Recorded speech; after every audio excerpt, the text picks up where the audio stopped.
This is Binghamton Now on News Radio 1290 WNBF Binghamton and WNBF.com. Where news breaks first. News Radio 1290 WNBF. This is News Radio 1290 WNBF News. Today, cloudy skies, high near 34. Tonight, cloudy with a low around 24. Tuesday will be mostly cloudy and a high near 37.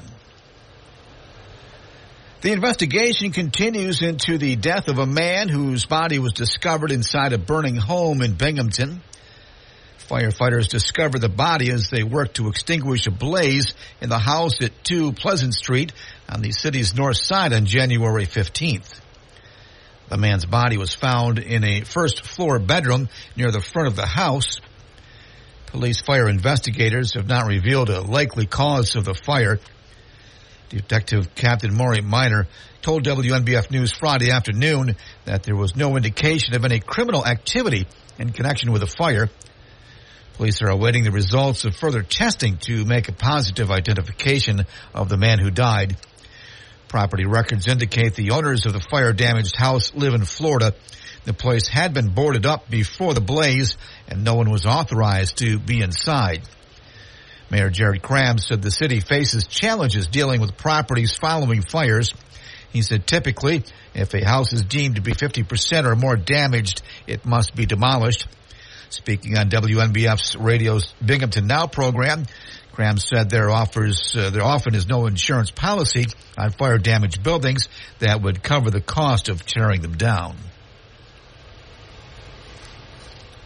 On January 27th, according to the Broome County Sheriff's Office, at approximately 6 a.m., a tractor-trailer hauling lumber tipped over on the I-81 southbound on-ramp at exit 6 in the town of Shenango. No injuries were reported at the time.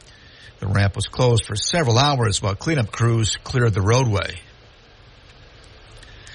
On January 28th, around 1:39 p.m., New York State Police at Horseheads responded to a capsized kayaker on Sealy Creek Road, Sealy Creek in the town of Southport. A 44-year-old male was kayaking with 2 other individuals when his kayak capsized.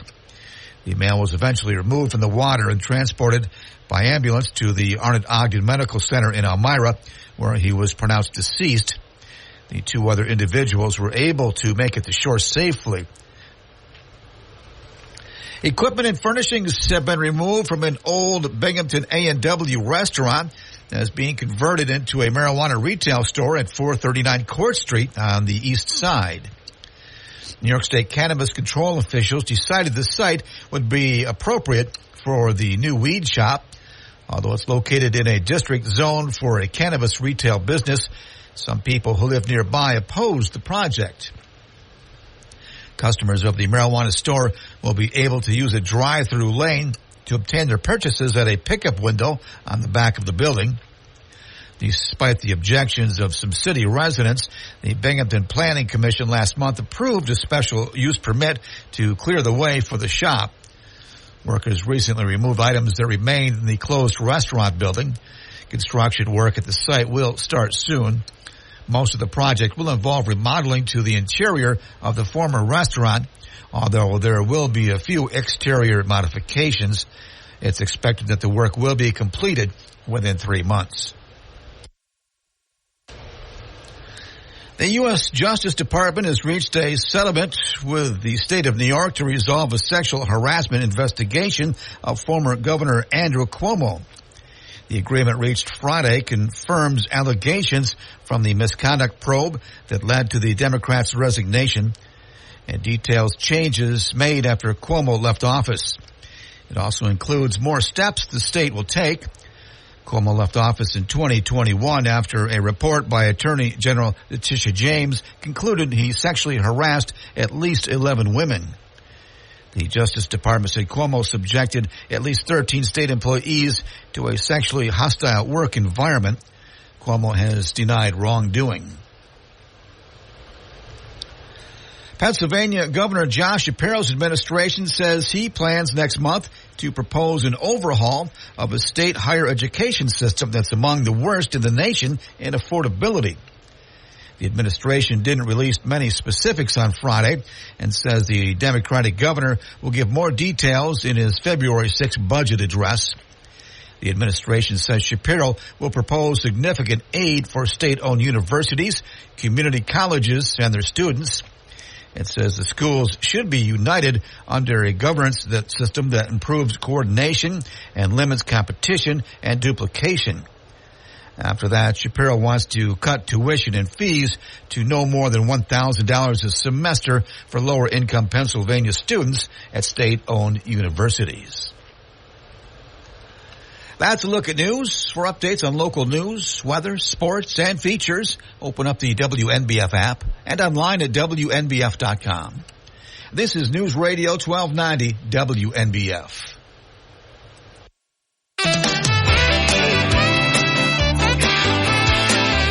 News Radio 1290 WNBF.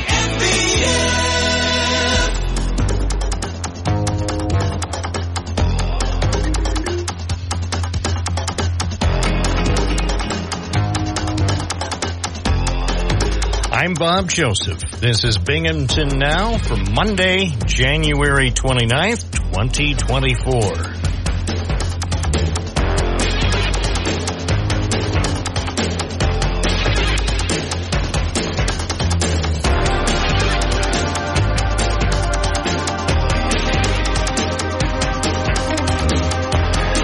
And welcome to the program as we start a new week of information and conversation. We're here for you, of course, every weekday morning from 9 to noon. Seems fairly simple and straightforward enough. Of course, we have a telephone and a microphone. It's essentially all we need. It's essentially all I can afford. So let's proceed as we launch another week of news coverage. Just out actually at the scene of a story we've been following for a while. Get an update on a few things. We're here to cover the good and the bad and everything in between. So if there are some fun stories today, and maybe there will be, we may report them on air, also on WNBF.com.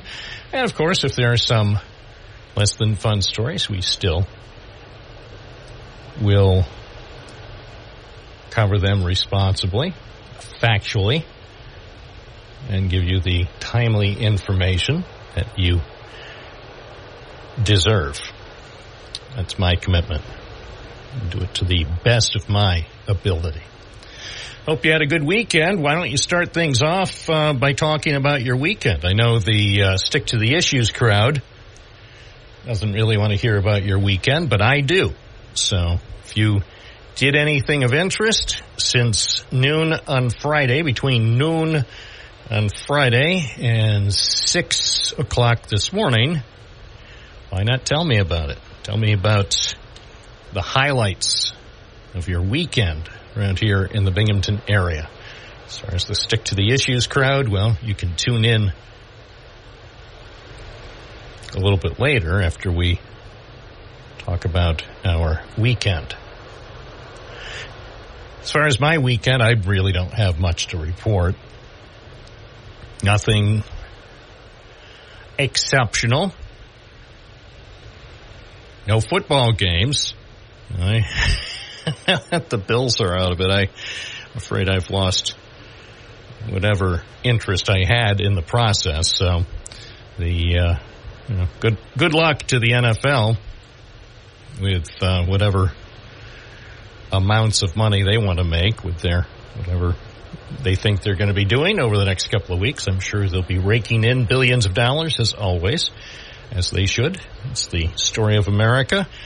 Basically, highlight of my weekend. In fact, I put it on Twitter. A 1-minute highlight at about 3:30 Sunday afternoon. And here it is. You can't fully appreciate it because it's video, but you can hear the sound. This is the highlight of my weekend. There you go. Wet snowflakes falling As I put on Twitter, slow news day? Yes. Yes, it is. It's 9:13 WNBF. Let's go to the phone. Good morning. You're on the air. What's your first name? Where are you calling from? Good morning, Bob. It's Bonnie from Shenango Forks. Listen, NFL, the first game yesterday was a great game, the championship game. I don't know if you had a chance to watch it, Bob. No, I didn't. I was looking out the window and watching the snow. Tell me about the first game. Oh, it was a great game. It was only a 1-point difference in the game. It was just a great game. Like a great game. Was Beyonce there? Was Beyonce at the game with her boyfriend? I don't know, but Taylor Swift was there. Listen, they played in Baltimore, Maryland, and I used to live there in Salisbury years and years ago. But the field and the stadium was great, and it was great weather in the 40s, but cleared out. Everything was nice, and just a great, great game on both teams. I mean, it was such a close game. It was like just outstanding. They ended up getting an interception, the Ravens, and then they ended up taking the extra point on that. So I just wanted to say, great game. And the second game, pretty good too, but not as good as the first game. I think the Ravens are going to take it. But anyway, the 49ers won the second game. So we'll see what happens at Super Bowl 57. Yeah, so what's your prediction for the big game? I think it's going to be the Ravens. I think the Ravens will take it. And that's going to be on February 11th on Sunday, and they're playing in Nevada. Yeah. So, looking forward to that. And anyway, we had the snow there Saturday. A lot of snow, heavy, wet snow. Yeah. Yeah. Well, wasn't that big an inconvenience for most people, but,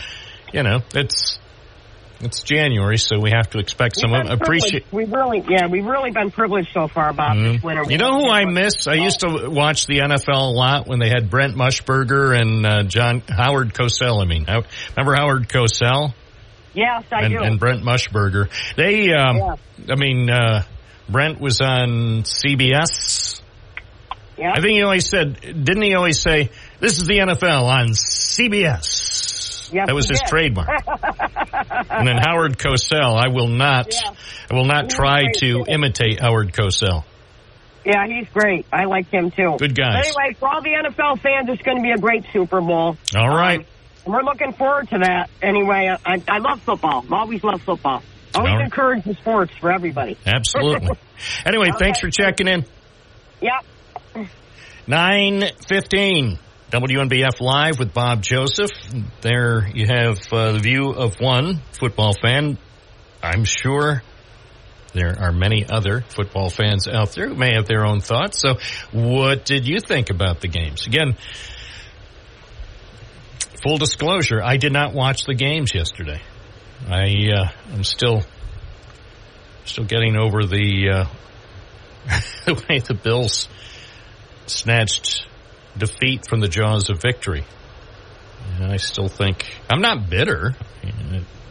As I've stipulated before, it doesn't change my life one iota whether the Bills are in the Super Bowl or not, except it just makes people around here happier.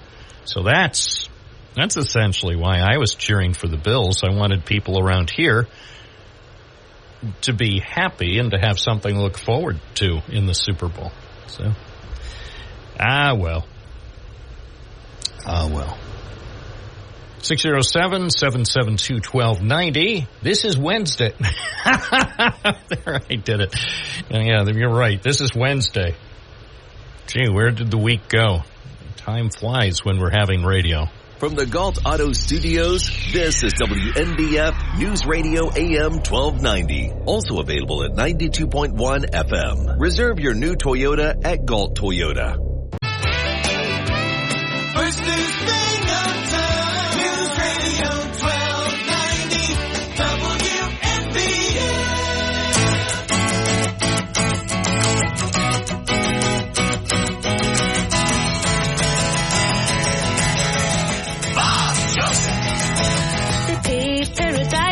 up a parking lot with a pink hotel, a boutique, and a swinging hot spot. Don't it always seem to go that you don't know what you've got till it's gone? It paid paradise, put up a parking lot. 920 WNBF and WNBF.com with Bob Joseph. Yeah, I was just at one of those places. Actually, I wouldn't say they paved paradise and put up a parking lot. They basically took an old office building and then knocked it down and put in a new parking lot and a new convenience store. I was just up at the Byrne Dairy store on Front Street in the town of Shenango, and it was really the first time, I think, that I've had a chance to spend a couple of minutes just looking over the place. Obviously, the store has been open now for several months, but I couldn't help but remember that day in September 2022 when I showed up one morning to tell the people who were reporting to work at a State Farm insurance office the good news that they would have to be moving. Apparently nobody sent the memo yet to them, so we were reporting a story there in 2022, it's late summer of 2022, that Byrne Dairy had acquired the site and was preparing to knock down their office building. There's an insurance office, and there might have been one or two other businesses. Not sure if people were living up on the second floor. Anyway, I'm looking at the pictures from that day, what existed there. It's next to the Sonic on Front Street.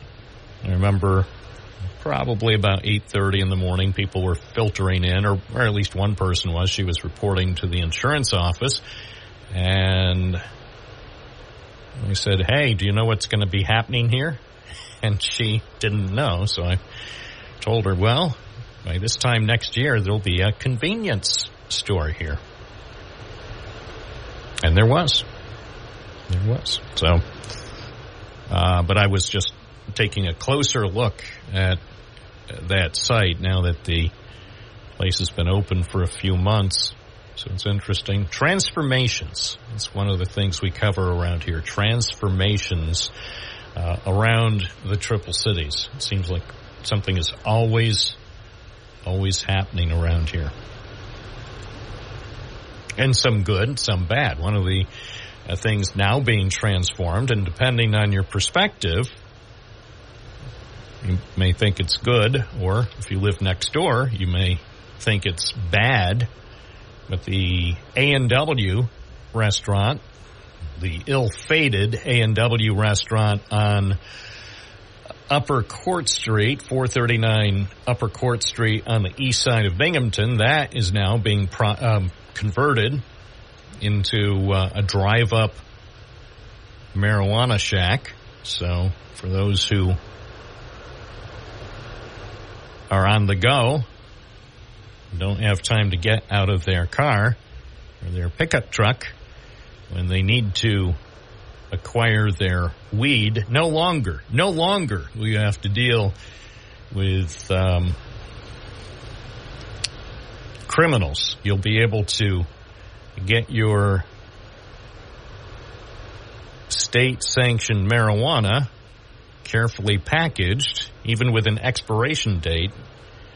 I don't know if every package, I know from checking at the weed store here in Mr. Joseph's neighborhood in downtown Binghamton, I saw some of the packages, they even tell you how to use it, which is good for, I guess, beginners. So if you don't know how to use marijuana and you buy some at these state-licensed retailers, packages have all sorts of information. You know who made it?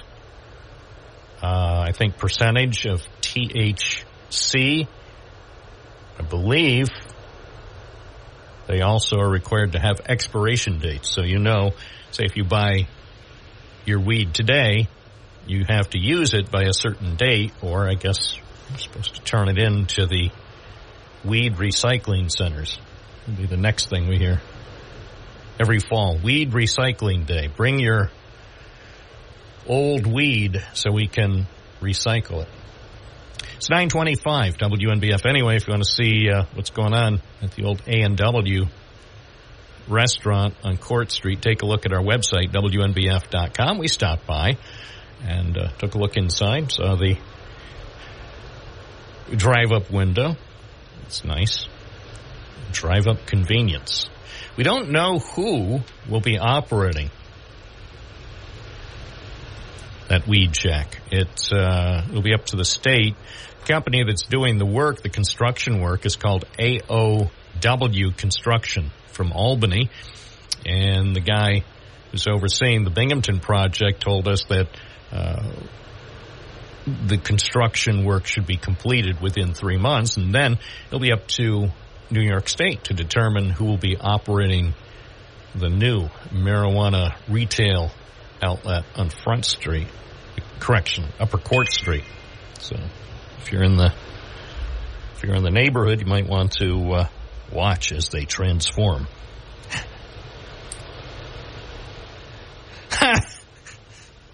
Oh, somebody says, and then get carjacked right after you leave the drive-up marijuana store. Oh, please.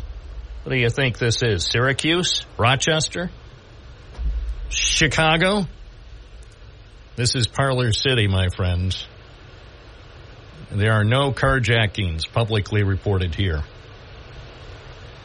Good morning, WNBF. You're on the air. What's your first name? Where are you calling from?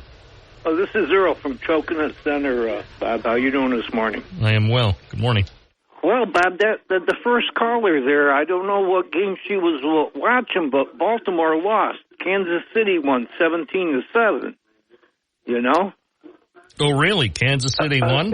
Yeah, Kansas City won, and then Detroit was had San Fran down like 31-7, and they blew that game and ended up losing by a touchdown or a field I heard goal that. Something. I did hear. I was driving into work today, and I think I heard the sports report with Don Morgan. That part I heard.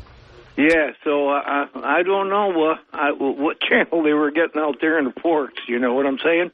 Well, you never know. Maybe they don't get the Spectrum cable. Maybe they have some kind of cheaper cable that provides fake NFL games. Right. I was surprised nobody called in. I was waiting for somebody to call in. Nobody's calling. I don't know. He must have did something to somebody, Bob. They're not calling. Well, a lot of, I will say, a lot of our more sensitive viewers have been chastened, so they're afraid they're afraid to call in, even to correct the record. So I'm glad you called in. Yeah, Bob. Last week you were talking, I think, about books. You know, I've read a few books in my life, not a lot, but. Good reading is a book. The name of it is In the Belly of the Beast, and it's by Jack Henry Abbott. And he's a guy that wrote a book while he was in prison, and it became published. And Norman Mailer fought to get the guy out of prison, and he succeeded. Unfortunately, the guy was only out of prison like maybe a year or so. He was somewhere in New York, and he had to relieve himself, and he went in an alley, and somebody came out and yelled at him, and he killed the person, so he ended up back. But oh, really? I see. Beast. You never heard about I've heard the book, but I haven't read it. I'm looking. Book. Jack Henry Abbott was only 58 when he died. Yeah, probably. I don't know exactly. Well, according to this, and sadly, I won't go into specifics, but apparently he died due to suicide in prison. Yeah, I'm pretty sure. Yeah. His whole life was rough, from foster homes and this and that. And, I mean, he had some quotes in there. He says, when I was a boy, 10 years old, they were treating me like a man. When I became a man in prison, 30 years old, they're treating me like a boy. I mean, it's a very good book for anybody that wants to read it, Bob, and now I'll let you go. All right. Thank you. Thanks for correcting the NFL record. The commissioner thanks you. Okay. Bye-bye. It's 9:29 at News Radio, WNBF, WNBF.com. The commissioner thanks you. You know what? The commissioner doesn't care about anything except for his paycheck. The commissioner. The commissioner. What does he care? Let me just check now that I mentioned the commissioner. What is the commissioner making now? Roger Goodell. okay, this is astonishing. I knew he made a lot of money, and he probably should, because the NFL corporation is certainly a lucrative corporation. So this is what was reported by the Sun, not the regular Sun, the U.S. Sun, and they reported last October. Their headline, Raking It In. NFL Commissioner Roger Goodell's astonishing salary revealed. He's made more than double any player in history. I won't even tell you. What an outrage. But, again, he's the commissioner, so of course he's going to... No wonder he always looks so sharp and well-dressed. He can afford very expensive suits and very expensive footwear. It's 9:31 WNBF. Hi, you're on the air. What's your first name? Where are you calling from? Hi, Bob. It's Gary on the west side. Hi. Hi. I'd like to, if I may, talk about maybe a solution to the border crisis. So let me explain, and you can tell me what you think about it. So a lot of the people coming in, they're looking for asylum, quote unquote, but they're really not looking for asylum. A lot of people are coming in illegally to get jobs. And they can't work legally because they're not citizens, so they work illegally at lower paying jobs. And that's why they're coming into the United States.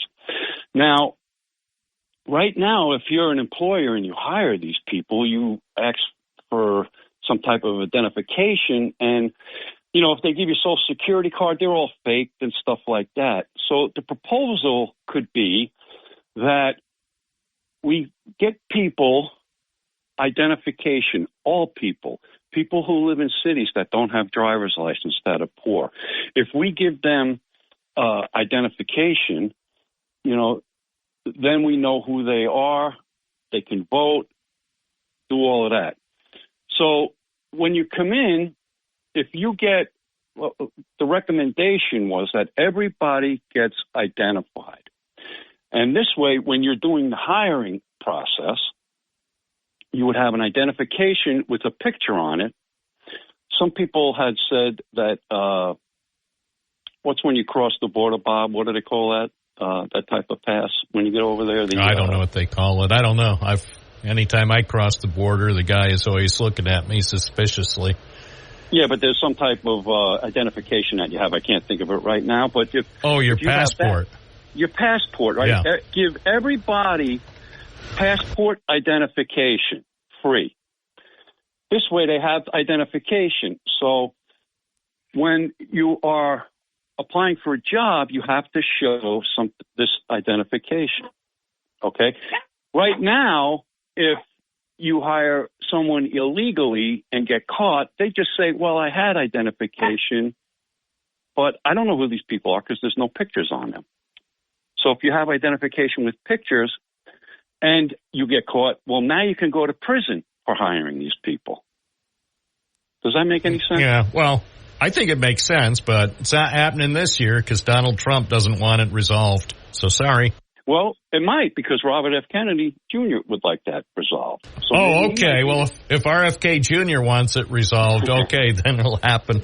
But it's only going to happen if RFK Jr. calls in sometime this week. The clock is ticking. Have you ever tried to get him on? No. He's going on all of these No, but my surrogate, James from Endwell, is working at it. He told me. He contacted the campaign last week, and he got a response, so I wouldn't be surprised when we least expect it. That's how it happened when Donald Trump called in 10 years ago. He called in, or his office called at 10:03 in the morning, right before the local news, and Kathy said, "Hey, it's Donald Trump's office. Do you want to talk to him?" And I said, I had to pause, of course. No, we could talk about the new book sale at the library.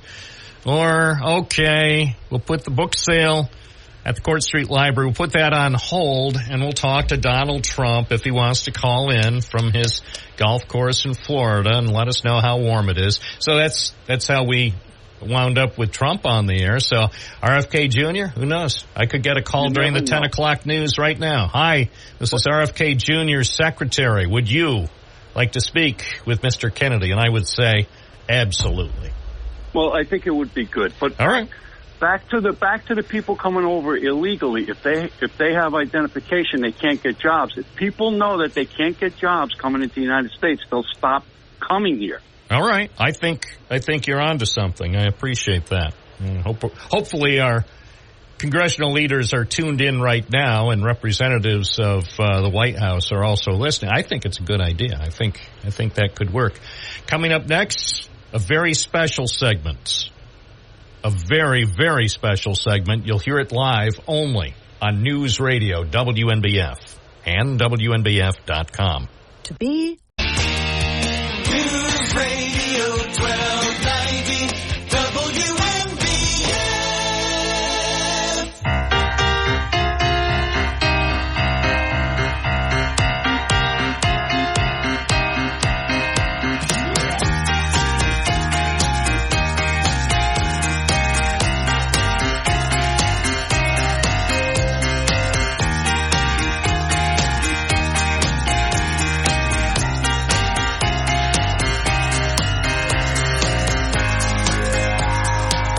News Radio WNBF, playing the very best music. That's a great song. Isn't it, though? Do you know what album that's on? Band on the Run. That's on Band on the Run. Yeah. I have that on vinyl. I have that on vinyl, too. I really enjoyed that album. It was a great album. And Denny Lane just died last year. I know. But man, what a well-produced collection of songs. Incredible stuff. Yeah. Well, as people familiar with this operation know, you're listening to the voice of Eric Donaldson, who is back. I am back. And some people say these occasional appearances are part of a long-term strategy to become the new host of the program. No, I've told you before. I can talk, but I could never do what you do. Well, that's for sure. Well, one day you'll have an opportunity to fill in for an hour. We've talked before that you've had broadcast experience. Back in the day, yes. Lo, these many years ago. So all I have to do is give you an overview of the board. That's it. Live assist. When you were working at a radio station, a college radio station, they didn't have all these screens. Oh my goodness, no. And live assist. We played real 45s. Yeah. I remember that we had a version of American Pie, and you had to flip it over in the middle of the song because it had the first half of the song on one side and the other half of the song on the other side. Yeah. So part 1 and 2. There's another piece of vinyl I still have somewhere in a box. Yeah. Don McLean. Before I had enough money to scrape together to buy the album. That's right. I went to Woody's record shop on Washington Avenue and paid Woody himself. I paid him, 79 cents for it was probably 1971 or whatever, and got my 45 of American Pie, and after 4.5 minutes, you hear it fade and go, I wonder how the song ends. Well, I'll flip it over to find out. We had a guy at the stations I worked at in Meadville, and he would play an ID right in the middle of the song, and that's how he would cover the flip of the of the 45. He would hit a station ID and flip it over and keep the song going. A wise move. A wise move. Well, Eric, you're here to talk about our next job fair, which is actually coming up in, believe it or not, just over 24 hours. Just over 24 hours, yeah. Tomorrow, January 30th, again, we'll be over at the Binghamton Farmers Market building over there on Upper Front Street, which is really a wonderful building for these job fairs that we do. And this time we've got 9 businesses that'll be in our job fair. So let me just rattle down through these real quickly. Amrex Chemical will be on hand. They are looking for CDLA drivers and CDLB drivers, along with day shift warehouse workers and an office assistant. Frito-Lay is going to be there. They are in need of forklift operators, packaging machine operators, warehouse associates, processing operators, warehouse packers, route sales representatives, delivery merchandisers, delivery specialists, I don't know what the difference is between a delivery merchandiser and a delivery specialist. Maintenance mechanics and warehouse handlers. Good Shepherd Communities will be on hand. They need a director of facilities management, a dietary server. They need housekeepers. They have a need for CNA trainees and resident assistants.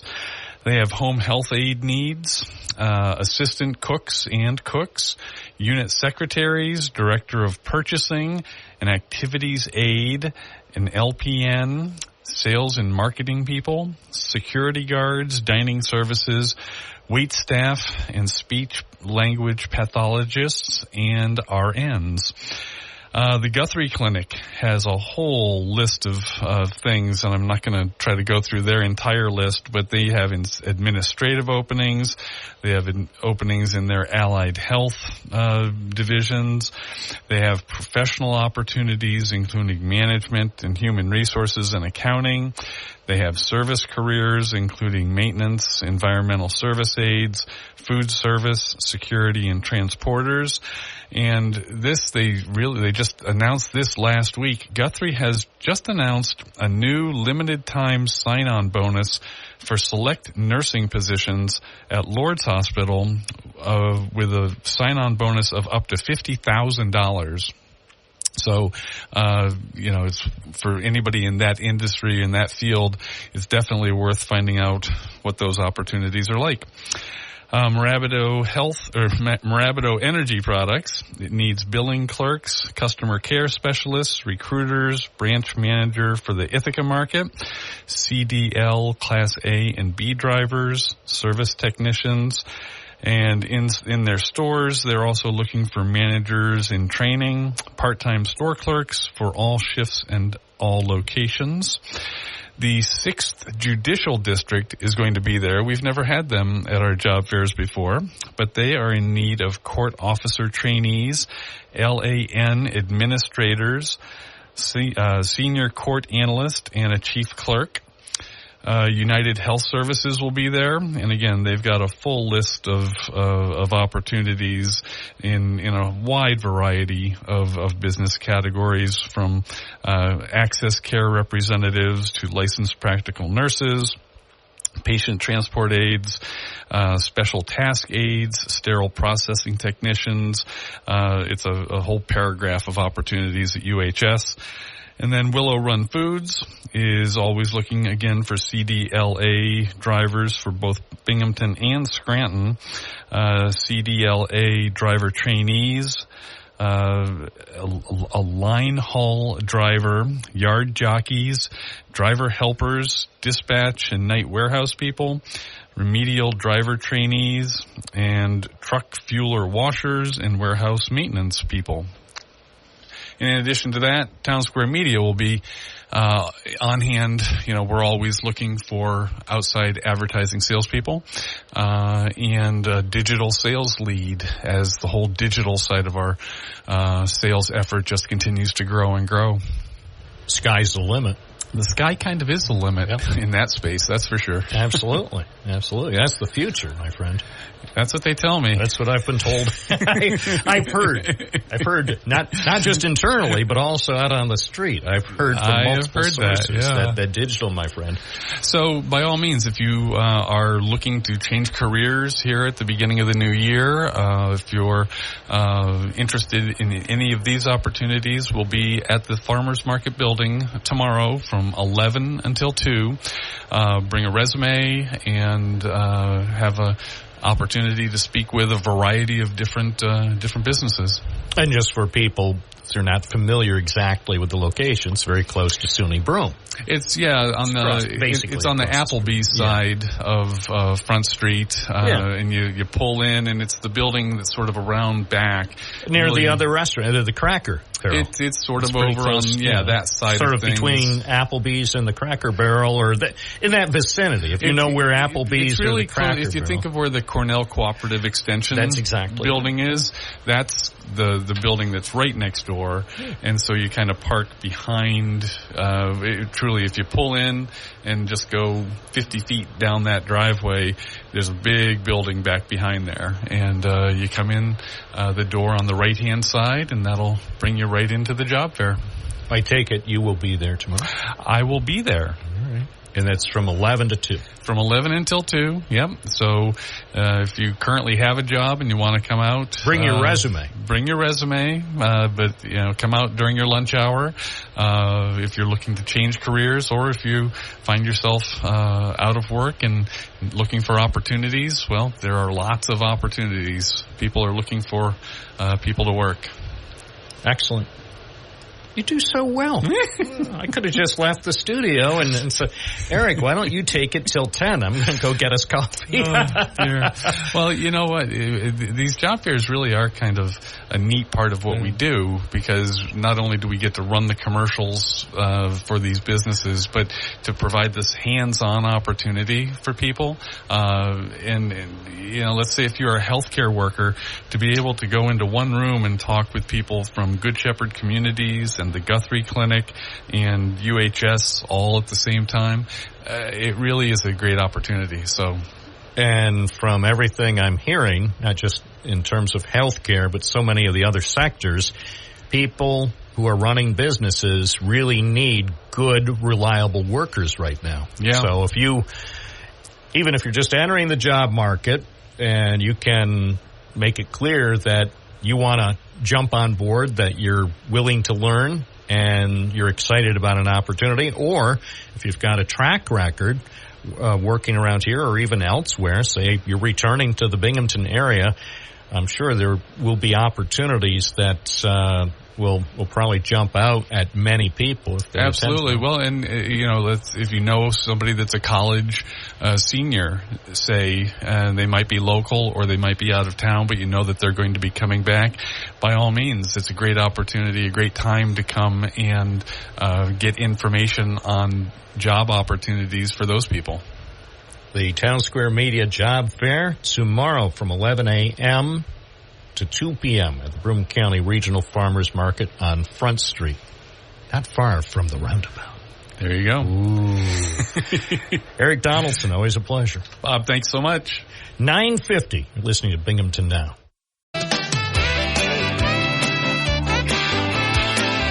News Radio 1290 WNBF.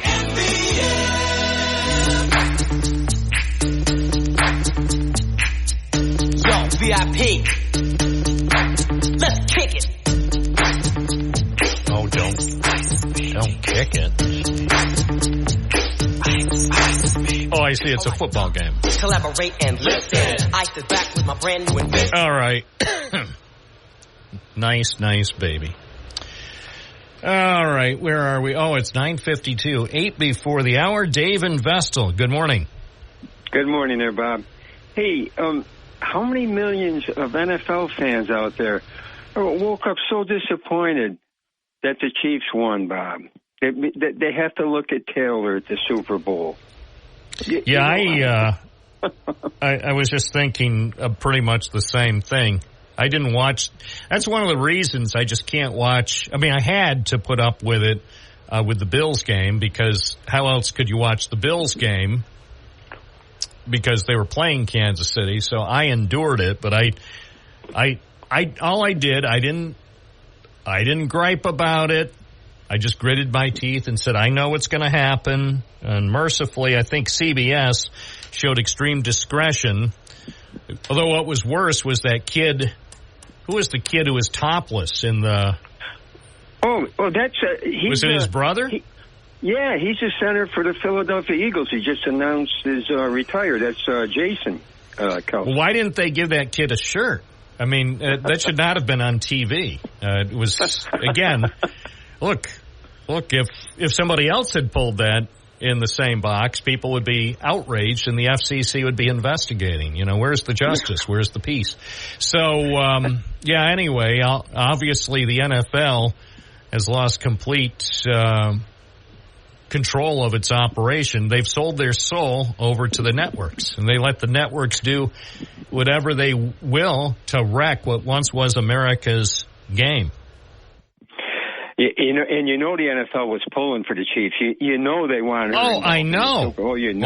I know that the commissioner, Roger Goodell. That's why, and you could never say. And this is true. You could never say that it was rigged, but gosh, if it could have been rigged, you know they would have rigged it so the Chiefs would have won. Again, I would never suggest it was rigged just to get them into the big spectacle. We can't even call the game for what it is because it could be a legal thing, a trademark infringement. So all we can do is call it the game. And everybody knows, wink, wink, nudge, nudge, nudge, what the game is. But if we did anything that could potentially cross the NFL corporation, and we don't want to, because they are, of course, what is good about America. That's right.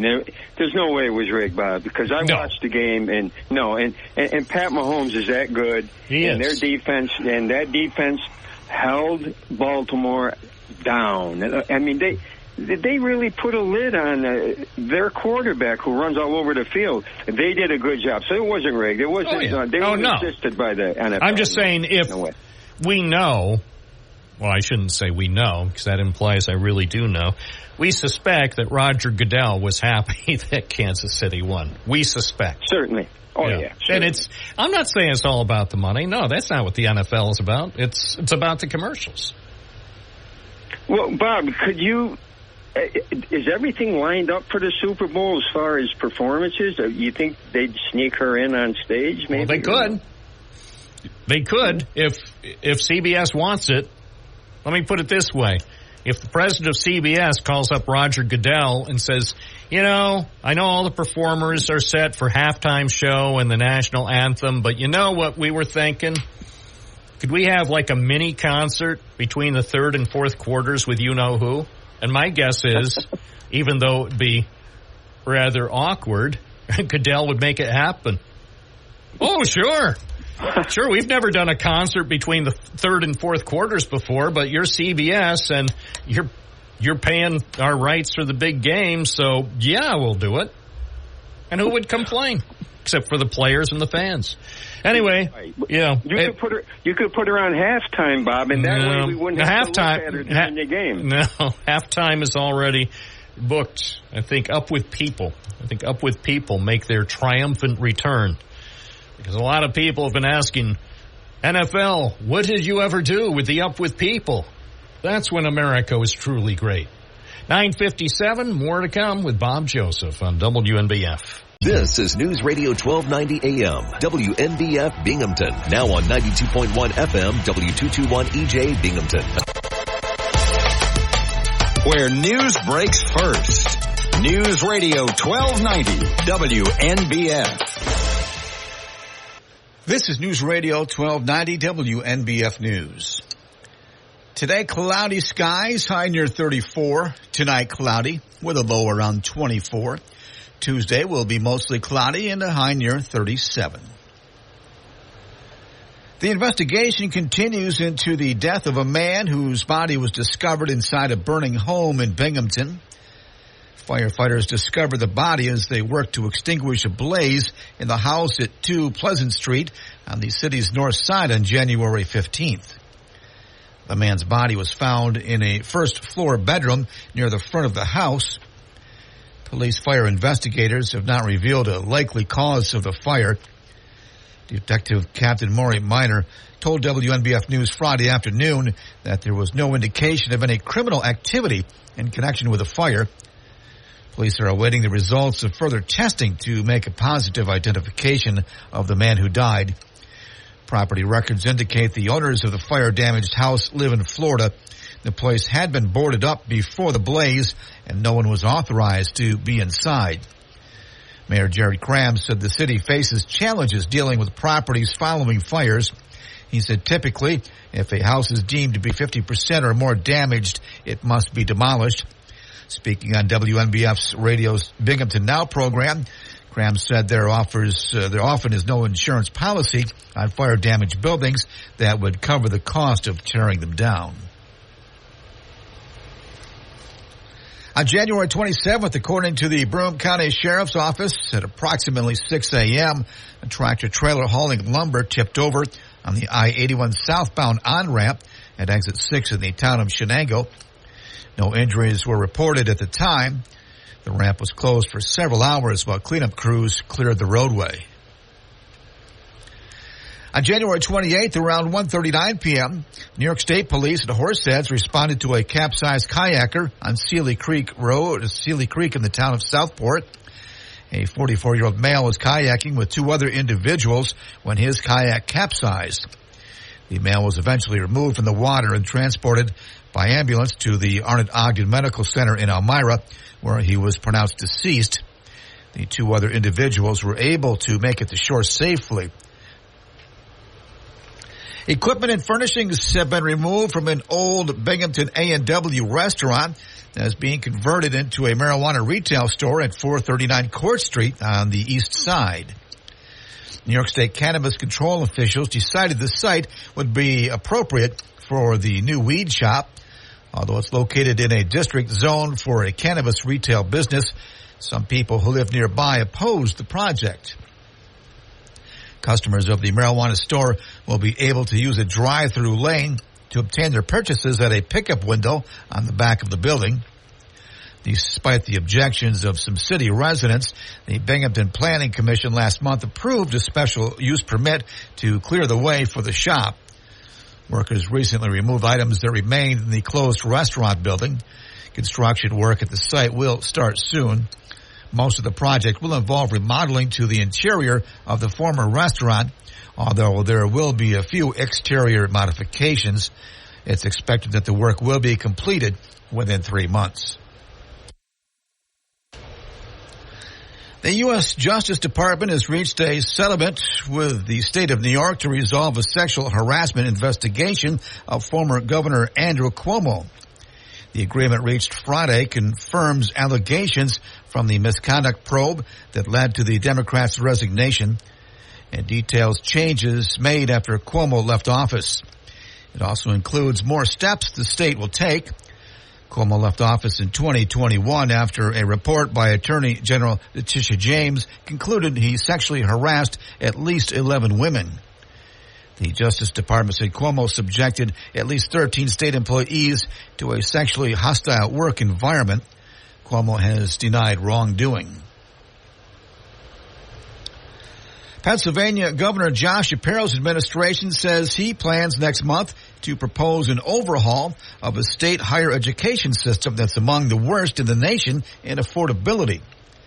The administration didn't release many specifics on Friday and says the Democratic governor will give more details in his February 6th budget address. The administration says Shapiro will propose significant aid for state-owned universities, community colleges, and their students. It says the schools should be united under a governance system that improves coordination and limits competition and duplication. After that, Shapiro wants to cut tuition and fees to no more than $1,000 a semester for lower-income Pennsylvania students at state-owned universities. That's a look at news. For updates on local news, weather, sports, and features, open up the WNBF app and online at WNBF.com. This is News Radio 1290 WNBF.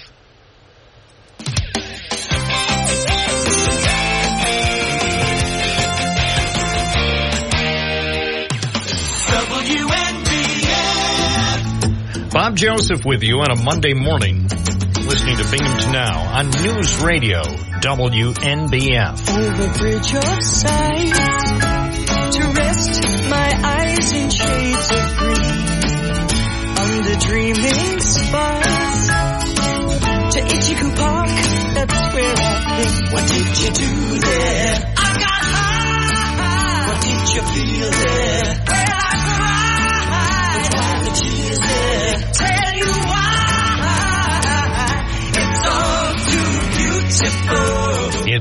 all too beautiful. You'll just have to deal with it. 607-772-1290 is our Binghamton Now number, and everybody is authorized to call once today. So when you call, collect your thought and let me know about your thought. It could be a local thought. Maybe it's a political thought. Or maybe you're just concerned about the weather. Share your thought. At WNBF. Good morning. You're on the air. What's your first name? Where are you calling from? It's John from Binghamton. Yes. And what is your thought today? You want to talk about Steve Marriott and Humble Pie and the faces and all that stuff? Or should I go on and do some minor assassination on local officials? Let's start the week off musically. It's going to be a long week. There will be, as they say, opportunities for additional thoughts as the week goes on. Musically, is there any local tie to anything we've heard so far this morning? You can usually find some sort of Binghamton area tie to almost anything we play. Well, yeah, I can. There was a group from Ithaca that covered a tune, Tin Soldier, not One Tin Soldier, but Tin Soldier. And that was a Steve Marriott song. His version had Mary Clayton, who did the background vocals for Gimme Shelter. And there was a manager in Ithaca who had a theory from the 50s on. He would insist that his bands try to immediately cover songs that were popular so that they could get on the charts. And he did it a lot with Bobby Comstock simultaneously, and then claim that, well, you want the group that did Tennessee Waltz? I've got it for you. You know, but that's a clever way to approach it. I wondered because there were a lot of instances, I think, primarily in the 60s, I think maybe in the late 50s too, but a lot in the 60s and early 70s, where indeed there were sometimes two competing versions, sometimes even more than two, and occasionally, not often, but occasionally, two versions of a tune that was released as a single would make the Billboard chart. Yeah, what would happen is a publisher would give somebody a song and promises, say, well, if you'll do the song, we'll hold it for you. But somebody else would get wind of it and put their version out. Yeah, it's happened a lot. It happened with Dancing Shoes. You remember that Nigel Olson, that a band from Indiana that went under the title Faith. Carl Story wrote the song. He was the singer in that band, and they got to about 100 or 90 with their version, and Nigel Olson recorded it, and I think it went top 20. But what was interesting on that one, when Elton John was appearing in Indiana at the RCA Center or whatever it was back then, Nigel did call Carl Story and say, hey, why don't you come down and see us tonight? And Carl Story was a bitter man and didn't even show up to take a bow at the Elton John show. Oh, here's one that happened in the mid-'70s. I was just thinking of a few others where, say, the initial version didn't become a big hit, although it received some airplay, and then a few months later, another version shot up to the top of the charts, and that was Billy, Don't Be a Hero, because the initial release was by Paper Lace, and then later in 1974, Bo Donaldson, the Haywoods, released it, and the original, which I think was first released in the UK by Paper Lace, only got up to 96 on the Billboard chart, and then later in 74, with Bo Donaldson, the Haywoods, that hit the top of the chart. So it's just you don't see that happening much anymore. I guess I do hear some people like, I was just over at the Hawk, and there's a guy who has redone a song that was from the, I think, 70s, Fast Car. Fast Car, Tracy Chapman wrote the song, and she had, I think, a fairly significant hit, maybe around 1980 or whatever. Maybe it was actually in the early 80s. And now this country version, which sounds very similar to Tracy Chapman's, now that's a big hit. Actually, I think both the new artist, whoever the country artist is who redid the song, and also Tracy Chapman just recently received some accolades at some award show I didn't watch. Well, that was one of the first tunes that had a singer sing in triplets, so that was pretty cool. Just getting back to this Steve Marriott tune, Tin Soldier. So Brian's Idols out of Cortland recorded it. It was on RCA Records. Other than the Big E, nobody played it. It was produced by the guy that produced, actually quite a upper crust Southern guy, Andy Wiswell, whose claim to fame was producing the Hair soundtrack. And when he did that record, it was astounding how bad it came out. He put them in the the Cavernous studios, RCA studios in New York, and couldn't get a sound to save his life. So it was a horrible record, and it didn't go anywhere. But one last thing about innovators in the music business, and I think I might have mentioned this before, but Dee Anthony was the manager of Humble Pie and Peter Frampton. He was also, 20 years prior, Jerry Vale's manager and Tony Bennett's manager. He grew his hair long. With the hair long, he looked absolutely frightening. I mean, this guy looked like he'd take you in a back alley and stab you. More frightening than Gary Wilson? I had to go there. I'm sorry. Yeah. No, he was a pretty frightening guy. But anyway, and by the way, for those who don't know, Gary Wilson, the pride of Endicott. The pride of Endicott. He handled his own career his way, did it his way, and got reasonably successful. At least he's a known entity.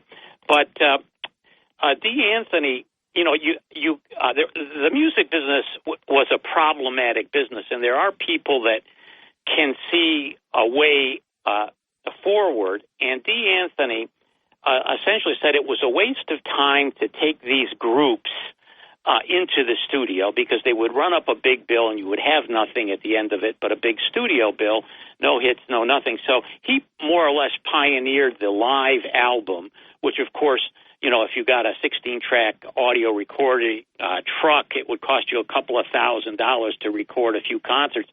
And the Humble Pie live album was tremendously successful, and then he repeated it with Peter Frampton, and he's the guy that said, well, to Steve Marriott, we're going with Peter now.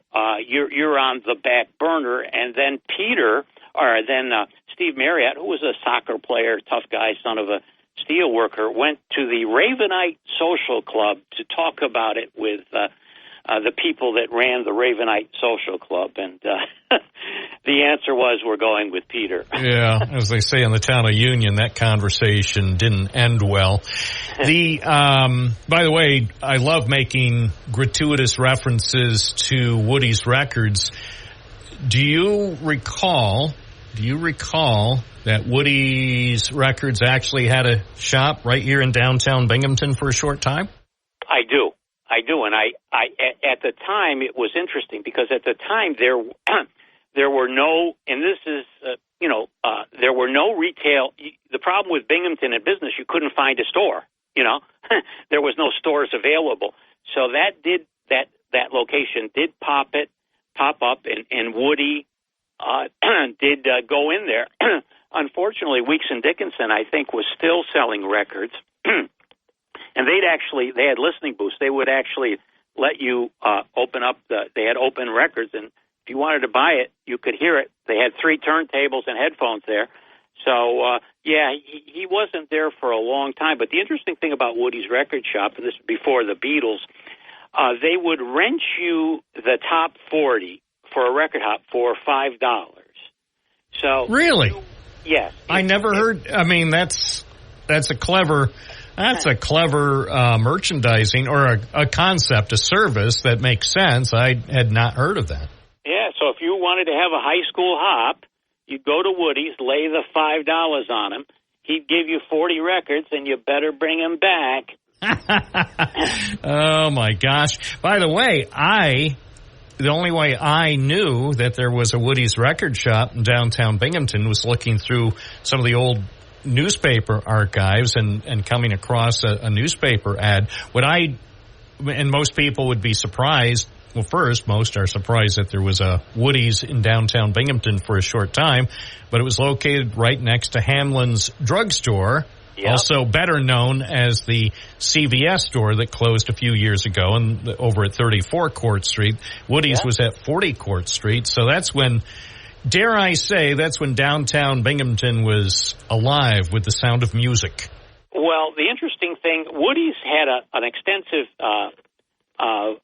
inventory of records that didn't sell. One turned out to be probably one of the premier priced records of all time. He had a copy. He had EPs in there, which were big in England, but they didn't sell. This was 2 sides on a 45 and 2 sides on the back of the 45. But he actually had the picture sleeve of Street Fighting Man with the Rolling Stones, and that I guess goes for thousands of dollars. Oh my gosh! And now I miss Woody's. I miss every time I drive by the place on Washington Avenue. I think 127 Washington Avenue, not far from the post office where Woody's was located. I just shake my head, and sometimes I feel on the verge of a tear coming down my left cheek. You see, this is the problem. Kids had something to do back then. If we're looking at killing a Saturday afternoon, you could go look through records. You could go look at mod clothes. You could go to a pawn shop or a music store and take the electric guitars off the rack and strum them until they went out of tune. So there was things that you could do back then if you were a kid that would kill an afternoon or a day, go for a hamburger. A club burger.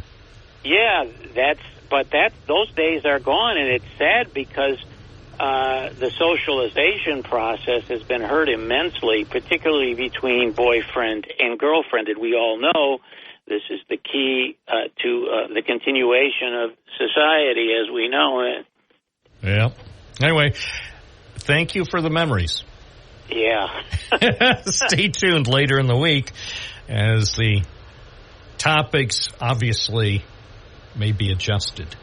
We're here for you. What's on your mind? You can share a thought or maybe a couple of thoughts if you give us a call at 607-772-1290. Binghamton Now on News Radio WNBF. From the Galt Auto Studios, this is WNBF News Radio AM 1290. Also available at 92.1 FM. Save in a big way at Galt Chevrolet. Hi, folks.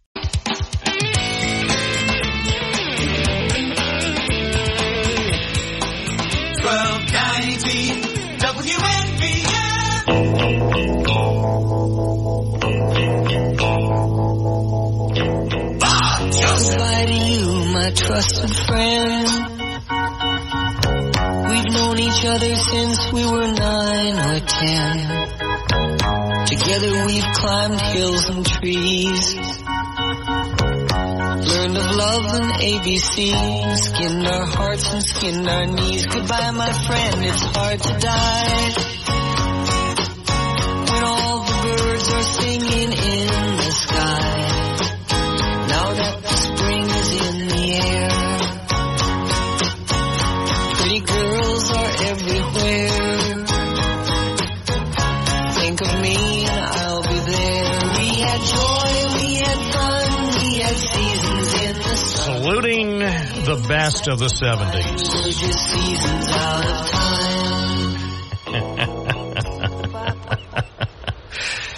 Carol from Johnson City. Good morning. You're on WNBF. Oh, hi. Good morning. Thank you for answering my call. I was ready to get out of my car. I'm over at the Johnson City Visions, otherwise known as the Pavilion office.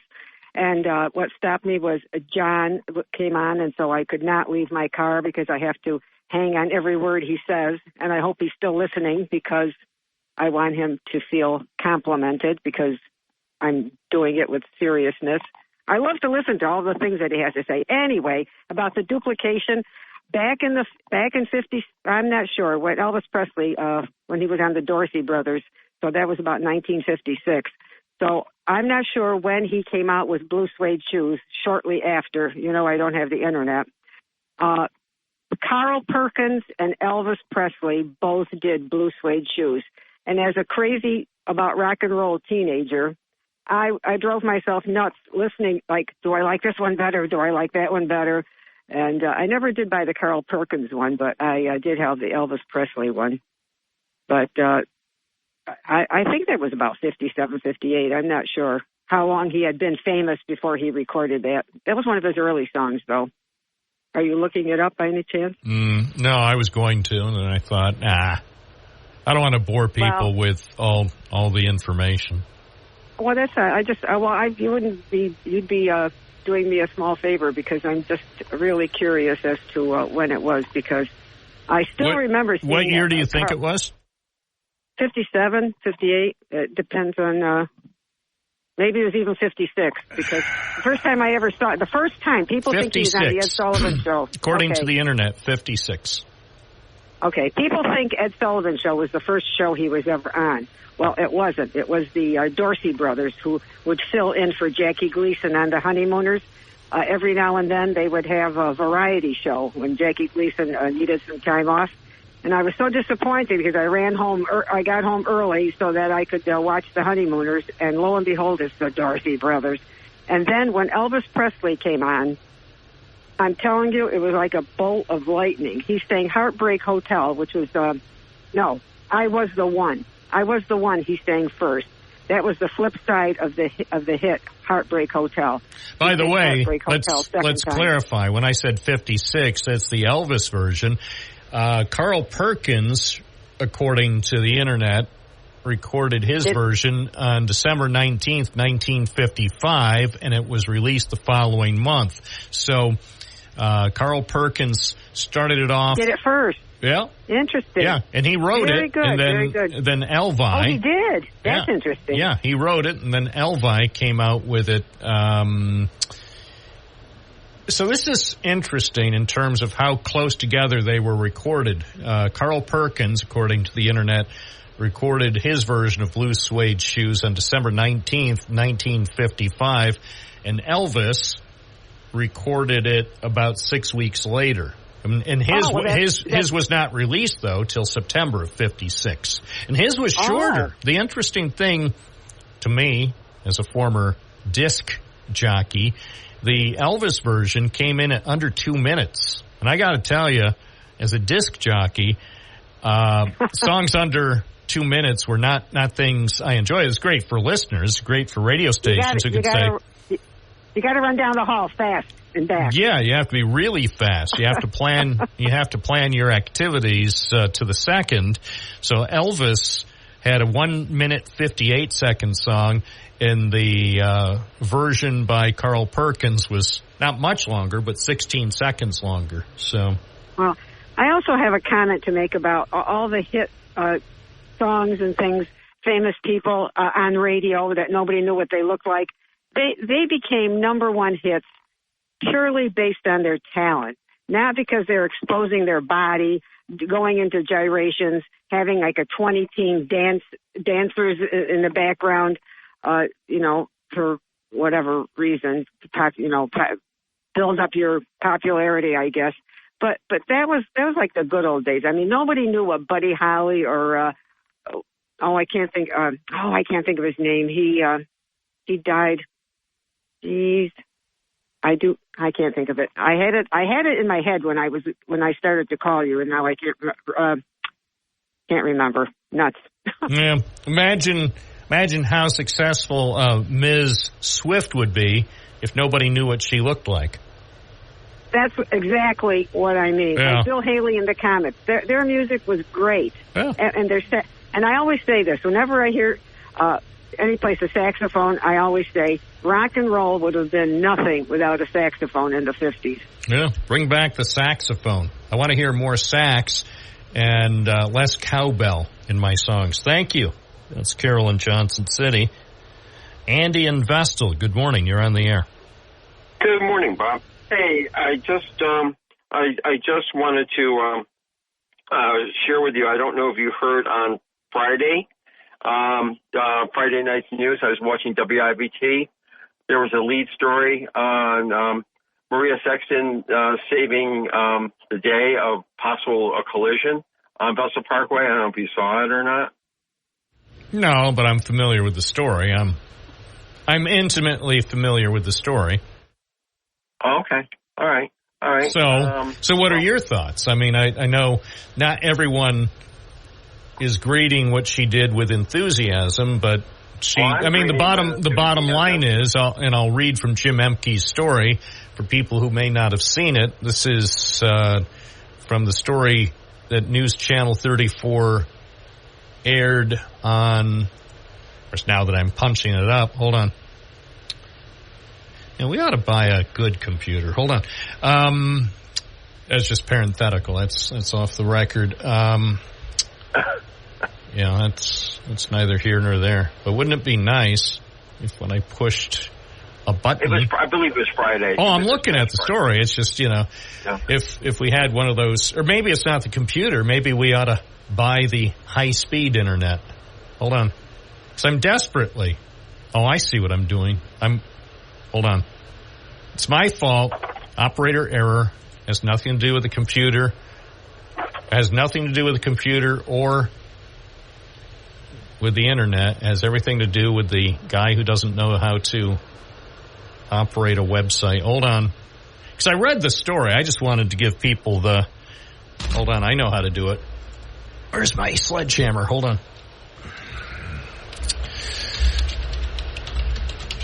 Sometimes you have to do a workaround. Yeah. Yeah, because... So here's... Because I thought Jim Emke's story was excellent.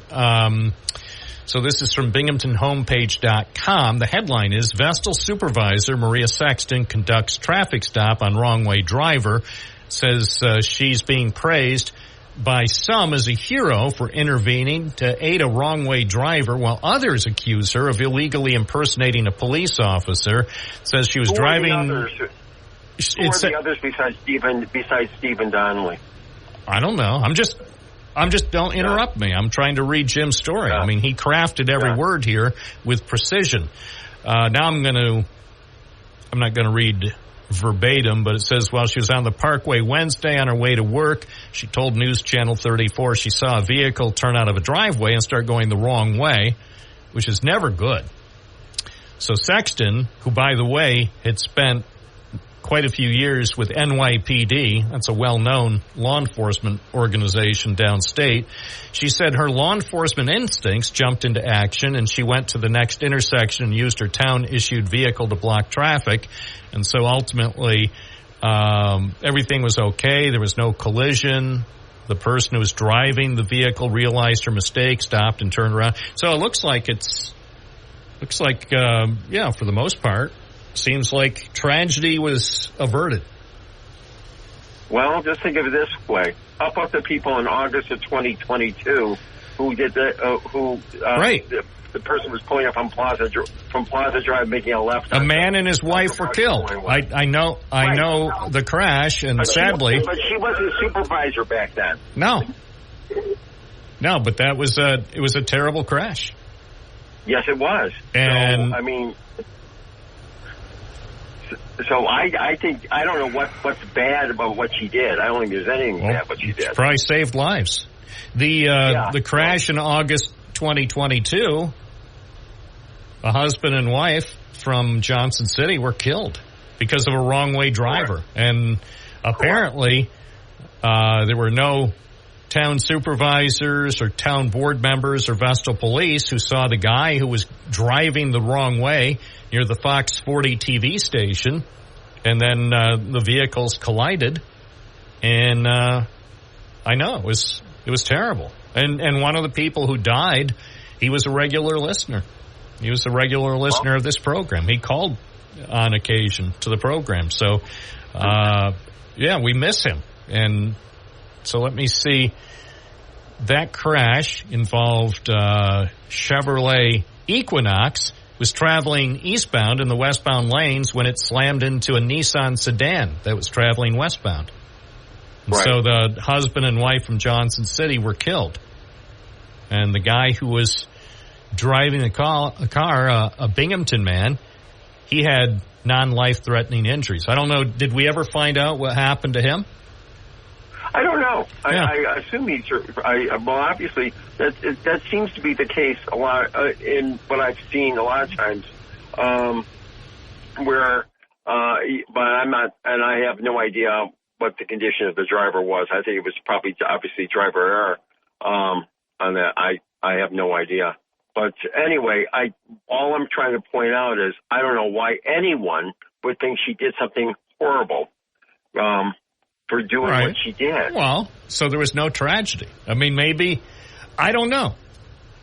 If I saw someone going the wrong way, by the way, I did see just very close to where that, the deadly crash happened on the Parkway. I did see a woman about to go the wrong way from Vestal Road. You know where Vestal Road ends, the east end of Vestal Road.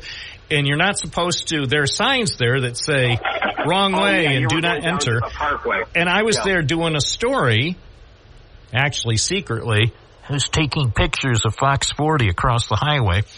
And I saw that, well, that wasn't the main reason I was there, but since I was there, I thought, in case there are any future Fox 40 stories, I would also take a look. I think it was also actually more in conjunction with the construction of the Greenway. But I saw this woman driving down, and she's going the wrong way. Now, I wasn't in a car, so I'm there standing there. I'm like, what can I do? Because she was about ready to enter the Parkway, heading eastbound in the westbound lane. And I thought, well, what if I'm here, a lowly reporter? I don't have a radio to contact Vestal Police. Right. And what if she, collided? And I felt helpless. And fortunately, at the last moment, right before she entered the Parkway going the wrong way, she apparently came to her senses and decided, oh, this isn't the way I wanted to go. And she stopped and turned around. But I thought I was going to see carnage, or at least a crash. There's a couple houses off on that ramp. But she wasn't going there. She wasn't. No, she wasn't. No, she. Oh, okay. So no, I thought that at first too, and then I thought, but she kept going and going, and I'm like, oh no, you know how you see something that looks like it's going to be trouble, and it's unfolding in front of your eyes, and you can't do anything about it. You know that feeling? Sure. Yeah, I thought that I was going to see it, and I'm like, well, first I took a couple pictures.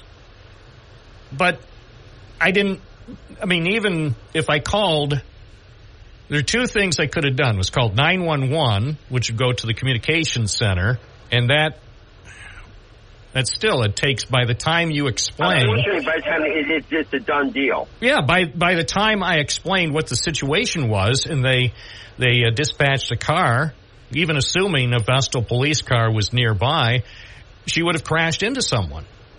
Right. And or the other thing is, I could have called the front desk at Vestal, which I sometimes have been known to do. I could have done that. That would have been quicker, probably, than going through the 911 center. But they still wouldn't have been able to scramble a car in time to save lives. So, it would have been tragic. So I'm glad that nobody was injured in a head-on crash last week. Right. Yeah. And I know, here's what I know about life. And it's not a dress rehearsal. No, and it's not, you're not talking about a hypothetical. Now, say if this was part of a classroom scenario, in town supervisor school or whatever, or town official school, and hypothetically, the instructor would present this case and say, so what should you do? And then probably people would say, well, you should immediately call the front desk of the police station and let them know what you're seeing. And then by the time they could scramble a car or two down to the scene where the person was driving the wrong way, in the end, they'd be like, well, we need two trucks here because we've got at least 2 people entrapped, and we're going to have to shut down the parkway for a few hours for a crash investigation. Right. So, but what I was about to say, though, is no matter what you do, Andy, people are going to second guess you. Well, I commend her. I commend her, and I think a lot of people, anyone who would actually have any, it was just common sense. She did the right thing. Who knows? Maybe she'll get, how the, I don't know, I think Vestal Police do this. Most police agencies every year have like an award ceremony to commend people for doing heroic things. Maybe she'll get special recognition, because I know in Binghamton, sometimes when they honor the police officers at the annual ceremony, sometimes they also honor civilians, non-law enforcement people, if they did something to prevent a tragedy. So who knows? She might get recognition later this year from the police department. Well, that would be very nice if they do something like that. All right. But anyway, that was one of the points I was trying to make. Number 2, the other point I was trying to I was listening to when you had Mayor Cram on the other day. No one. I was listening. No one. Did you ever talk about litter in the street in the city of Binghamton? Well, what are we supposed to talk about? Well, I'm thinking it should be an ongoing situation. I think there should be. I'd love to see a bunch of volunteers, and me included, to get people out. To people like myself who are retired, who to come out and clean up. Set the example. Take pride in the area. It just looks very shabby. Well, I'll tell you what, if the mayor volunteers on Saturday to clean up downtown Binghamton, I'll join him. I'm serious. And I'll join them too. Yeah. And you know what? In a spirit of bipartisan cooperation, I think the mayor ought to invite members of city council, the new city council, to get together at noon on Saturday, and so the city council members, the mayor, the deputy mayor. I think the Broome County Board of Realtors would be great. The Broome County Board of Realtors and Bob Joseph. I will volunteer if the mayor and city council members get together at noon on Saturday downtown. I'll volunteer up to 3 hours of my time to help pick up litter. Okay. All right. And you make the announcement. I'll join you. Yep, I will. If it's going to happen, we'll make an announcement on Friday's program. You got it. And one other thing, I dropped you off another river reporter. Thank you. Appreciate it. You're welcome, sir. Good seeing a newspaper filled with brimming over with news. So thank you, sir. It's 10:45. More calls coming up live and local. Binghamton Now, WNBF. News Radio 1290 WNBF. Bob Joseph live in living color on your radio, 92.1 FM, 1290 AM, streaming at WNBF.com. Everywhere I hear the sound of Martin George Beat, 10:48 as we salute the town of Vestal, one of America's great towns. Dave, good morning. You're on the air. Yeah, good morning, Bob. Hey, John got me going there. My favorite topic, music there. I was listening. And, in the bumper song you played before this one, that was Terry Jack, Seasons in the Sun. And that's right in the era where you were talking about Bo Donaldson and the Haywood, Billy Don't Be a Hero. That's right around the same time, I'm pretty sure. You know, he was talking about Woodies. You guys were talking about Woodies, and Bob, and you know, I used to spend my newspaper route money walking from Menwell down there, and you mentioned stopping and getting a burger on the Ave. I used to stop at Elks Bake Shop. Remember that on the Ave? Yeah, I do. Yeah, they used to have the greatest brownies and those Half Moon cookies. Yeah, it was good stuff, real good stuff. But, you know, he also mentioned a band from Cortland, Brian's Idols. They used to play at the W.J. Teener, and that reminds me, we had a local band, Beggars Opera, that cut a 45 that I bought at Woody's, and the song was called Shady Rosie. And man, that was a good song. That was a good song, yeah. But the only thing I remember, not the only thing, it was a short song. It was another one of those songs that was short. It came in at, it was definitely under 3 minutes. It was between 2:30 and 3.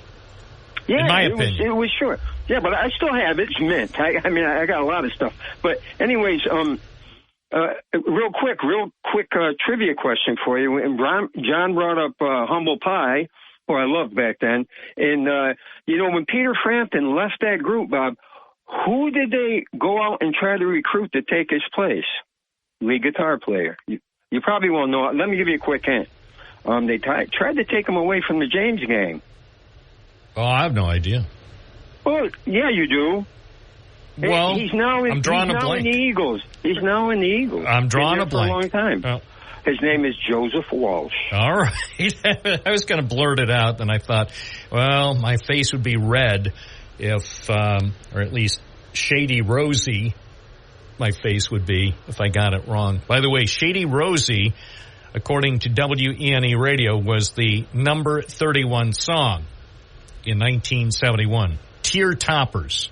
It's back when the newspaper printed the very best songs in the area. They had the weekly top songs from the Big E, and then at the end of the year, they printed the top 100 songs, and number 31, yes, Beggars Opera, or as some people called them, Beggars. Shady Rosie. It's 10:51. The memories keep flowing on the Big N, WNBF. News Radio 1290 WNBF.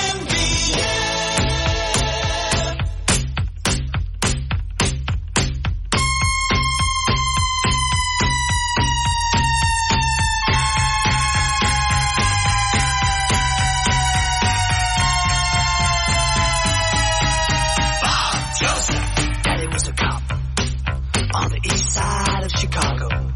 Back in the USA, back in the bad old days. See, that's when there were bad old days. Of course, that song turned out to be a total fabrication, too. Talk about fake news. That was a fake story put together in a song by a band from the UK that knew nothing and nothing. Whoever wrote the song knew nothing about nothing, apparently. But, hey, they made some money, so that's what it's about. By the way, I stand corrected. An earlier reference to Shady Rosie by Beggars Opera, a big hit back in 1971. I erroneously said the song was short, that it was between 2.5 minutes and 3 minutes long. The actual running time was 2 minutes, 20 seconds with a 4-second intro. But it was well produced. Extremely well produced. I always liked that song. And I was always happy to hear it on the Big E. Back in the day, before corporate playlists.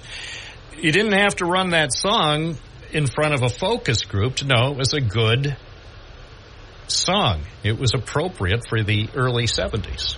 Back in the day. Here's the forecast from the National Weather Service. Cloudy today, snow showers likely for another hour or so. High 33, snow accumulation during the day, less than a half inch. Cloudy tonight, low 24, mostly cloudy tomorrow, high 37, and cloudy Wednesday, high 39. Temperatures, not bad for much of the week. In the 40s on Thursday, upper 30s on Friday. Things start to get a little chilly again on Saturday and Sunday, but still not bad. Not bad for this time of year. Be upper 20s. Right now in downtown Binghamton, it's 32. That's 32. WNBF.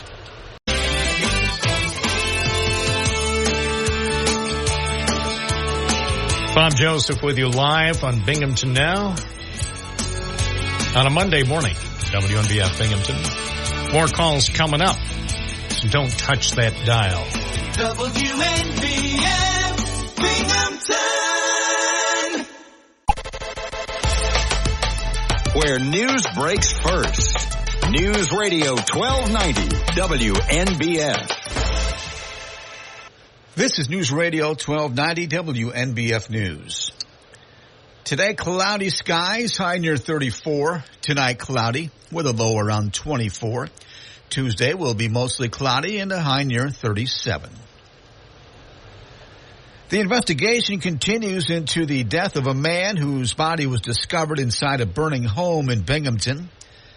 Firefighters discovered the body as they worked to extinguish a blaze in the house at 2 Pleasant Street on the city's north side on January 15th. The man's body was found in a first-floor bedroom near the front of the house. Police fire investigators have not revealed a likely cause of the fire. Detective Captain Maury Minor told WNBF News Friday afternoon that there was no indication of any criminal activity in connection with the fire. Police are awaiting the results of further testing to make a positive identification of the man who died. Property records indicate the owners of the fire-damaged house live in Florida. The place had been boarded up before the blaze, and no one was authorized to be inside. Mayor Jared Cram said the city faces challenges dealing with properties following fires. He said typically, if a house is deemed to be 50% or more damaged, it must be demolished. Speaking on WNBF's radio's Binghamton Now program, Graham said there often is no insurance policy on fire-damaged buildings that would cover the cost of tearing them down. On January 27th, according to the Broome County Sheriff's Office, at approximately 6 a.m., a tractor-trailer hauling lumber tipped over on the I-81 southbound on-ramp at exit 6 in the town of Shenango. No injuries were reported at the time. The ramp was closed for several hours while cleanup crews cleared the roadway. On January 28th, around 1:39 p.m., New York State Police at Horseheads responded to a capsized kayaker on Sealy Creek Road, Sealy Creek in the town of Southport. A 44-year-old male was kayaking with 2 other individuals when his kayak capsized. The male was eventually removed from the water and transported by ambulance to the Arnott Ogden Medical Center in Elmira, where he was pronounced deceased. The 2 other individuals were able to make it to shore safely. Equipment and furnishings have been removed from an old Binghamton A&W restaurant that is being converted into a marijuana retail store at 439 Court Street on the east side. New York State Cannabis Control officials decided the site would be appropriate for the new weed shop. Although it's located in a district zoned for a cannabis retail business, some people who live nearby opposed the project. Customers of the marijuana store will be able to use a drive-through lane to obtain their purchases at a pickup window on the back of the building. Despite the objections of some city residents, the Binghamton Planning Commission last month approved a special use permit to clear the way for the shop. Workers recently removed items that remained in the closed restaurant building. Construction work at the site will start soon. Most of the project will involve remodeling to the interior of the former restaurant, although there will be a few exterior modifications. It's expected that the work will be completed within 3 months. The U.S. Justice Department has reached a settlement with the state of New York to resolve a sexual harassment investigation of former Governor Andrew Cuomo. The agreement reached Friday confirms allegations from the misconduct probe that led to the Democrats' resignation and details changes made after Cuomo left office. It also includes more steps the state will take. Cuomo left office in 2021 after a report by Attorney General Letitia James concluded he sexually harassed at least 11 women. The Justice Department said Cuomo subjected at least 13 state employees to a sexually hostile work environment. Cuomo has denied wrongdoing. Pennsylvania Governor Josh Shapiro's administration says he plans next month to propose an overhaul of a state higher education system that's among the worst in the nation in affordability. The administration didn't release many specifics on Friday and says the Democratic governor will give more details in his February 6th budget address. The administration says Shapiro will propose significant aid for state-owned universities, community colleges, and their students. It says the schools should be united under a governance system that improves coordination and limits competition and duplication. After that, Shapiro wants to cut tuition and fees to no more than $1,000 a semester for lower-income Pennsylvania students at state-owned universities. That's a look at news. For updates on local news, weather, sports, and features, open up the WNBF app and online at WNBF.com. This is News Radio 1290 WNBF. From the Galt Auto Studios, this is WNBF News Radio AM 1290. Also available at 92.1 FM. We're still saving the Southern Tier money at Galt Toyota.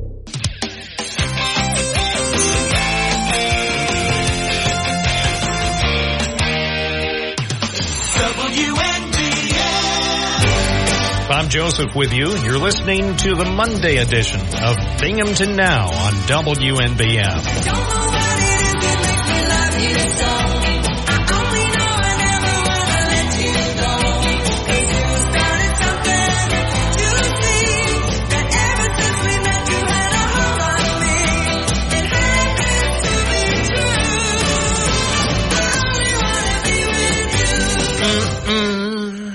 Yes, indeed. 607-772-1290.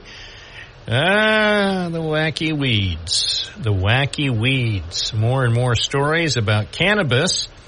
And I guess that's probably going to be the growing business here in New York State for the next year or two. There's a guy, well, actually a firm, is making a claim that white male owners are facing racial and gender discrimination in New York State. So that's according to a story in the Albany Times-Union.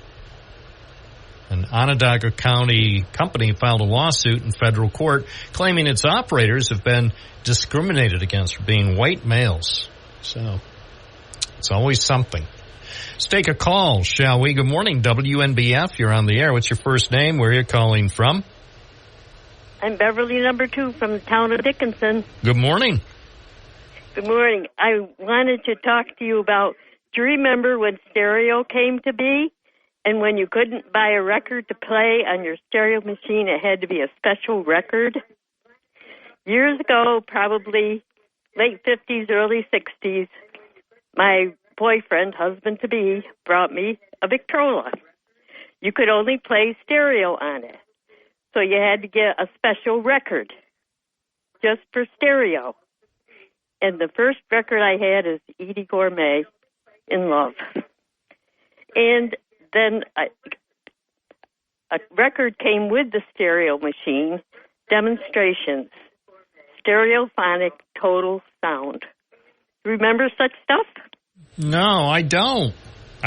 Because I think by the time I started buying records, stereo was sort of had taken over for a few years. So I don't remember when any transition like that. Although I know a lot of the radio stations, like the FM stations made a big deal because they were in stereo, like as KOP-FM, man, stereo 99 or whatever. But I don't recall when I was getting my records that you had to get a specific type. I think by then, for example, the first turntable I had would play mono or stereo records, and they either kind sounded okay.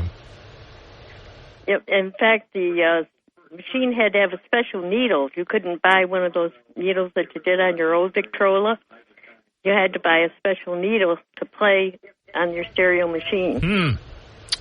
Well, I'm not surprised that there was a time where that was a thing. Let me just check something. I'm trying to take a look. Looking at different. I went to Fowler, Dick, and Walker. Well, it's funny you should mention that, because I'm looking at an ad in the newspaper from 1954 for Fowler's latest popular Capitol records on 45 and 78 RPM, and it says you can hear them today in Fowler's Record Center, air conditioned for your comfort. So, but doesn't mention. So what year do you think that you got your first stereo record? Oh, it was probably in the late 50s, early 60s. All right. Well, I haven't spotted specifically what you mentioned, but The first record I had was Edie Gourmet, and one of the songs on there is In Other Words. It's just beautiful. I still love this old stereophonic record that I got with my first stereo. And I couldn't even play it at Fowler, Dick, and Walker because they did not have the equipment to play a stereo record. Yeah, really? But see, these records could be played on any machine now. Right. But back then, you had to have special records for a stereo machine. Let's see, I'm looking at some newspaper ads. Here's one, Stereo by RCA Victor.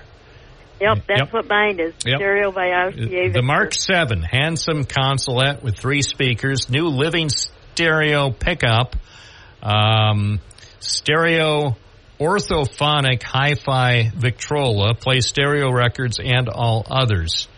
And they were selling that at the Fowler's Record Hi-Fi shop on the 3rd floor. It was about $150.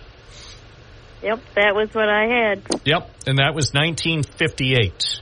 So that was... Well, that sounds about right. Yep. I still have that machine. I don't know if it works or not, but it's still here in the house, and it has this one speaker, and I don't know if it works or not. It might still work. I don't know, but anyway, and I still have all those records that I bought when I first got the machine. Yeah. Nice. Well, good times. An interesting thing I thought I'd bring up today as long as you were talking about music. I appreciate it. Thank you so much, Beverly. Okay, well, you have a good day. You too. It's 11:15. I was just in the town of Dickinson this morning. I know, I mentioned that earlier, but town of Shenango, town of Dickinson, enjoying the roundabouts. I have to say, tip of the hat to everyone responsible for the new roundabouts there in the town of Dickinson. There have been 2 major roadway improvements in Broome County over the last 50 years. One was the roundabout in downtown Binghamton at the Court Street intersection with Shenango and Exchange. So that was a breakthrough and highly acclaimed, even though it became a political issue, mysteriously. And then most recently, the 2 roundabouts in the town of Dickinson. If only we had a computer that could calculate how much time and money have been saved by those 3 roundabouts. Think about it. Every time you go through those roundabouts, you're saving yourself time, lots of time usually, and also money because you're using less gasoline. Because you don't have to sit at a traffic signal. and waste your precious time. So, again, to all the people responsible, the designers, the engineers, the contractors, even the federal government that paid for a lot of the funding. Thank you, thank you, thank you. What America needs more of is roundabouts. You know, if Broome County wants to show that it's serious about the future, they ought to build more roundabouts. The more, the merrier. Hi, WNBF. You're on the air. What's your first name? Where are you calling from? Hey, it's DJ from Binghamton. Happy Monday. Yeah. It's another week. I know. Nice conversation you guys are having. That is a good name that you just said for a local Binghamton band, the Roundabouts. Because I also love the Roundabout because it saved me so much time, 7 minutes at the red light there and the gas. So that's true. I don't remember Woody's. You said next to Hamlin's CVS. Is that Main Street in Binghamton? Because the other guy mentioned... Court Street. It was at 40 Court Street. Yeah. The drugstore was 34 Court Street, so that had been Hamlin's for many years, and then more recently it was CVS, and it closed about 2 years ago. So right next door, as you head to the east, right next door to what was Hamlin's at the time, the drugstore, that's where Woody's had a little record shop. Well, why did the other caller say Washington Avenue? I went down to Woody's. I'd spent all my money, he said. Was that Dave from Vestal? Yeah, well, that was the one most people knew about. That's the one where I would go. So whenever I got enough money from my paper route, I would go to Woody's on Washington Avenue. Okay, so there's two of them. Because that was the one that was around the longest. The one on Court Street, I think, was around maybe for only a couple of years, just a short time, and then they just reverted. So there was a time when they had stores in Endicott and in Binghamton, but I'm guessing the one in Binghamton just didn't make sense. Maybe it was just too much trouble or just too expensive to run the second store. Well, I rode my little banana seat bike over to Philadelphia Sales. They had the best records, I thought. They had everything. Oh, my goodness. Records and knives and guns and jewelry. Oh, and popcorn. Cut-off sleeve shirts. Yeah, I don't remember if I got the popcorn. Yeah. And socks. The socks they had, they weren't regular socks. They were slightly irregular. Yeah, right. And my brother got Converse, and I got the Bobo sneakers, the cheap 388s. And my brother mowed lawns and shoveled snow, so he got the Converse. They had those too. Good to hear Carol's voice again. I haven't heard her in a long time. And go Chiefs. Taylor Swift is quarterbacking that team all the way to the championship. And I hate to say one caller, Ravens. No, you can't beat the Chiefs. She's probably going to win the Vince Lombardi trophies. Somebody said that she wouldn't be popular if you couldn't see her body, like they cut off Elvis's hips. Yes, she would, because her face is so pretty. She's an average strummer, acoustic guitar strummer, and she's, her voice is average, but her face is what sells her, not her body. I've never seen her body moving on TV. But anyway. Well, somebody in the music business told me, and I won't use a direct quote, but I'll paraphrase. He said, well, Bob, she's doing the best she can. And I had to agree. I think she's doing the best she can under the circumstances. She's been dealt a difficult life, and I think she's managed to prevail despite all the adversity. Difficult life? She made it at 15. How does she have a difficult life? I never heard of that. Well, I thought it was difficult. Well, maybe not. Oh, you don't want to violate her HIPAA? I don't know that much about her. I just assume that she's had a difficult life and has managed to prevail. Oh, HBO Max has a special on her. I didn't watch it, but all I know is she started strumming the guitar at 15 and just got the right agent, and she made it at 15. I wouldn't call that Did she ever work for the Walt Disney Company? Because that's how a lot of the singers become successful. They go to work for Walt Disney Company, and then Walt Disney Company has a bunch of magic makers, and they become... Oh, no, that was Britney Spears. Yeah, I don't know about that. Yeah. Well, there's another tragic story. I mean, look at what she's been through. Well, you know, Bob, you got to call on the right name, brother. That'll make your life better. Call on the right name. Have a blessed Monday, Bob. God bless you, man. Thank you for the call. It's 11:22 here at WNBF and WNBF.com. 92.1 FM, of course, 1290 AM, certainly. But more and more kids are enjoying the ease and convenience of listening to WNBF on the go with the free app. So make sure you have the WNBF app on your phone, and that way you can stay connected with your favorite radio station, including our Binghamton Now program, every weekday morning from 9 to noon at WNBF. News Radio 1290 WNBF. Bob Joseph. I hate the winter, can't stand the cold. I tend to cancel all the plans. I'm sorry, I can't make it. But when the heat comes, something takes a hold. Can I kick it? Yeah, I can. Yeah, I can. 11:26 WNBF. The official winter weather forecast from the National Winter Service. Cloudy today, a chance of a few more snow showers, high 33. Cloudy tonight, low 22. Mostly cloudy tomorrow, high 37. And mostly cloudy Wednesday, high 39. Right now, it's 32 in downtown Binghamton. That's 0 Celsius at WNBF. 607-772-1290 is the Binghamton Now number. As I mentioned a moment ago, the state's Cannabis Management Office is facing a setback as it tries to roll out retail weed outlets. The story is from the Albany Times-Union. A company called Valencia Ag, based in Jamestown, applied for a cannabis retail license, but alleges regulators are violating the Equal Protection Clause by discriminating against them based on race and gender.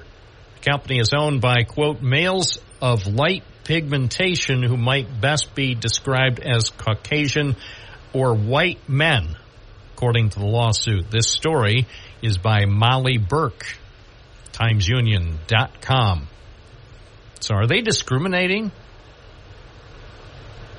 Is New York State discriminating against white men in awarding weed licenses? The law specifies the licensing process should award 50% of adult use cannabis licenses to social or economic equity applicants, including prioritizing people from communities disproportionately impacted by the enforcement of cannabis prohibition. Minority-owned businesses, women-owned businesses, distressed farmers, and service-disabled veterans. The plaintiffs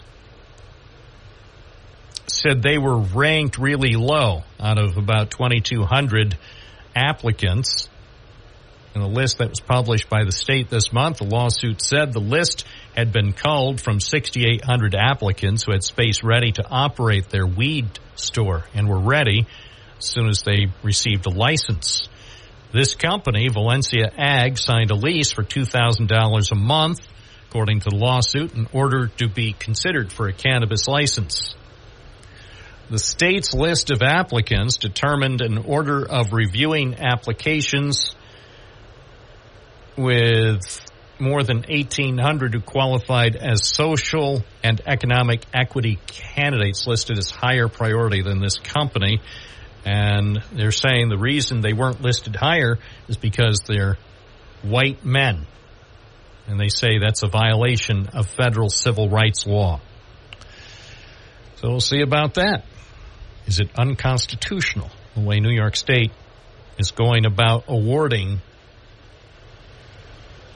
licenses for pot shops? Pot shops.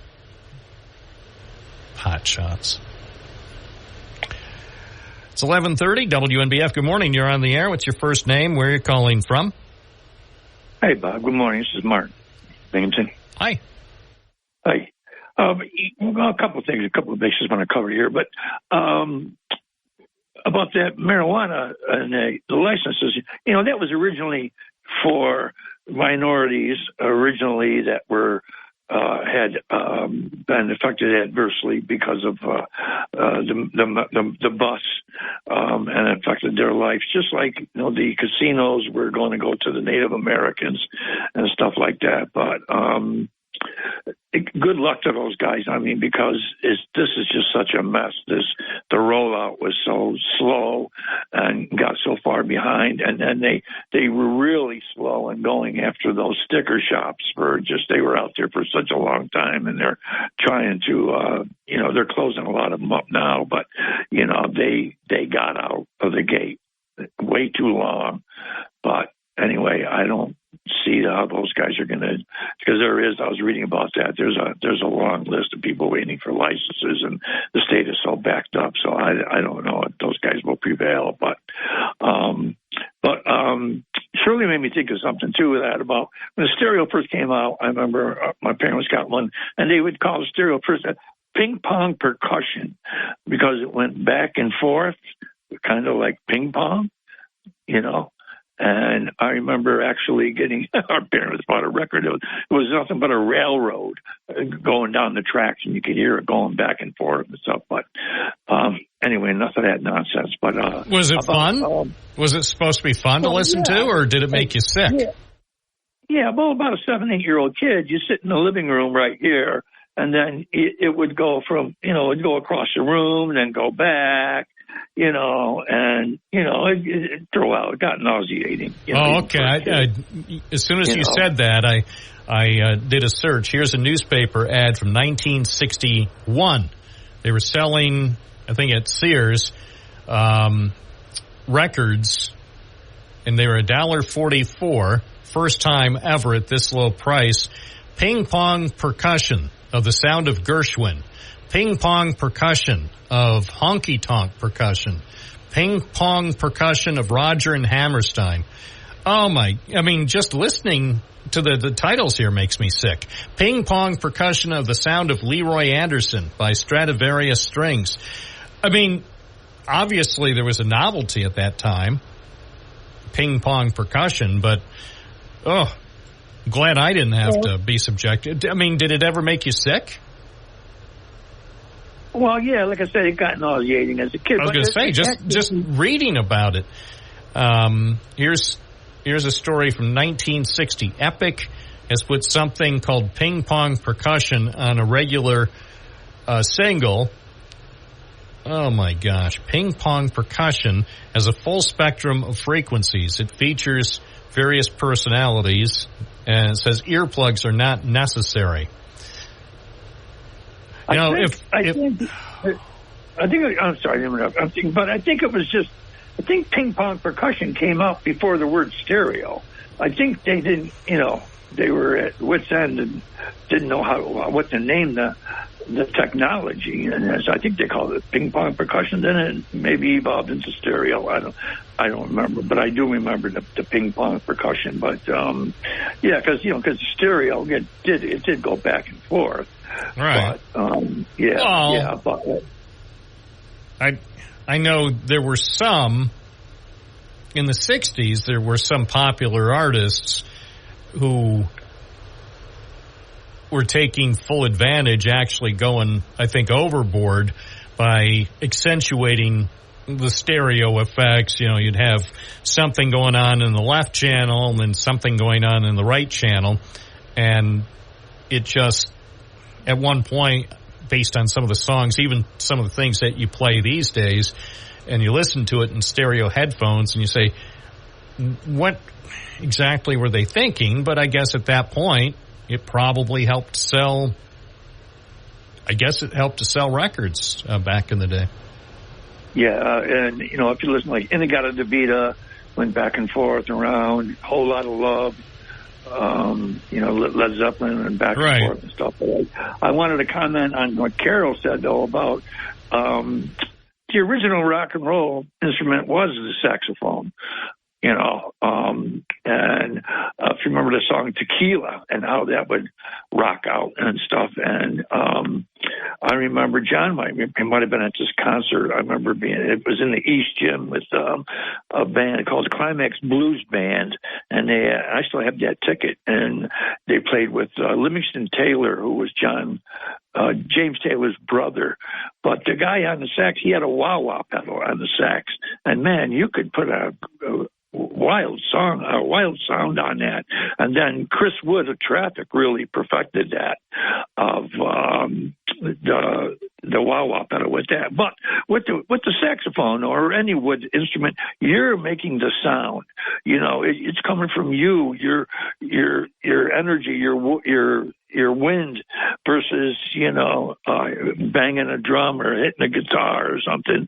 And I really got into the saxophone. I picked up one at Weeks and Dickinson in 75. I'm trying to teach I really admire people that play the woodwinds and everything. Oh, yeah. No, I've always been fascinated by good saxophonists. I mean, whether they're playing in with solo or as part of a band, and whether it's rock or jazz or whatever, or even something that's very subdued, just hearing what people can do, a good saxophonist is just amazing. Yes. Of course, there were so many, Stan Getz and all of them and everything else. But I really liked, I'm of that age when jazz and rock and roll fused together. They're going to call it fusion. But I remember going to Saratoga a lot, and I took my friends up there to see Grover Washington Jr., who also played a great rendition. It's still history of the Star Spangled Banner at the NBA All-Star Game. And if anybody else, if you're interested in that, just listen to that. But anyway, he was like the Hendrix on saxophone. I mean, he closed the show out. It was a very hot summer night. And anyways, how he passed away was Mo Taylor, the one that told me about it. I missed this, that he died after a show of playing, and he heart attack, and he basically literally played his heart out. I mean, unlike, I know I did see, not to belittle him though, but a lot of controversy about Kenny G, if he's David Sanborn, other people say, no, he's not jazz or nothing, but he perfected that circular breathing big time. Other people had really done that, but he would just hold a note and stuff. But he was, I saw him on Bill Maher, Club Random, and he came off really good. But he was playing a studio musician when he was in high school with some Motown people and stuff. But to each their own. You can't dictate taste or whatever. But But anyway, I just wanted to comment on that, and about what Carol said, that she doesn't have a computer, but she does. It's her phone. That's how I get my stuff from Google. You want to know something, Carol? Just Google it. You'll get that particular song. You know what? Google is your friend.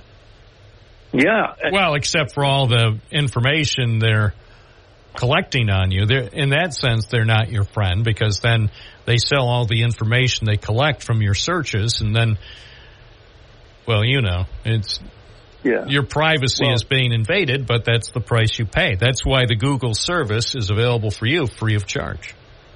Yeah, well, they're called smartphones, and it was like when I turned on the program today, John was talking, and he talked about Steve Marriott, and it was like, they're called smartphones, so they know what I like, the early 70s. Sure.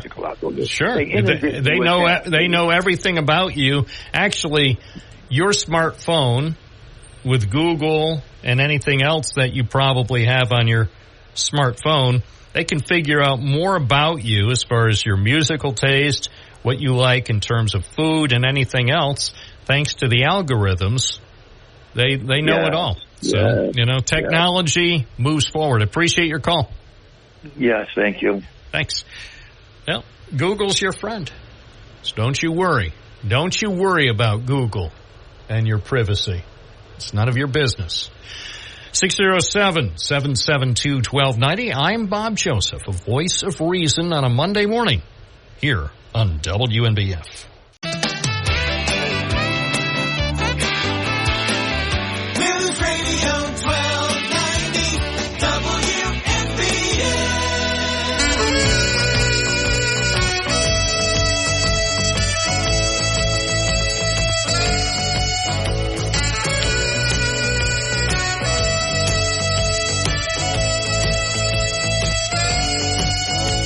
Crying on the corner, waiting in the rain. I swear I'll never ever wait again. You gave me your word, but words for you are lies.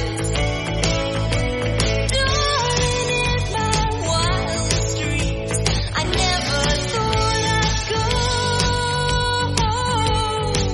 But it's time to let you know. I'm gonna harden my heart. I'm gonna swallow my tears. I'm gonna turn and leave you. 11:43 at WNBF. I've been waiting for a feeling that never ever came. Binghamton now. Oh, I'm looking at the cover of The Economist. Available now at all newsstands. That's right. Is there a newsstand left anymore in America? The new edition of The Economist has a big, big cover story called How the Border Could Cost Biden the Election. It probably will. It probably will, because it's about the only issue, it seems, that he's vulnerable on. The economy is moving forward. Wall Street, stock market, seems to be doing quite well. And the only thing they have left to go against Biden is the border and immigration. And we see that the Republicans are taking their orders from their leader, who's telling them, no, don't do a deal. Whatever you do, don't do a deal. If you're going to do a deal, you had better wait. You don't do a deal before November. That's what it's come down to. So the Republican leadership in Congress may want to do a deal. It certainly appears that they want to do a deal, but they have been directed not to. So the Senate is trying to get closer to reaching a bipartisan deal on immigration reform, but unfortunately, there's one big obstacle in the way. And because of that, there apparently will not be a deal, because that obstacle is concluded. That's the only chance for November. It's 11:45 WNBF. Let's go back to those busy phones. Hi, you're on the air. What's your first name? Where are you calling from? Tom from Endwell. Yeah, good morning. Good morning.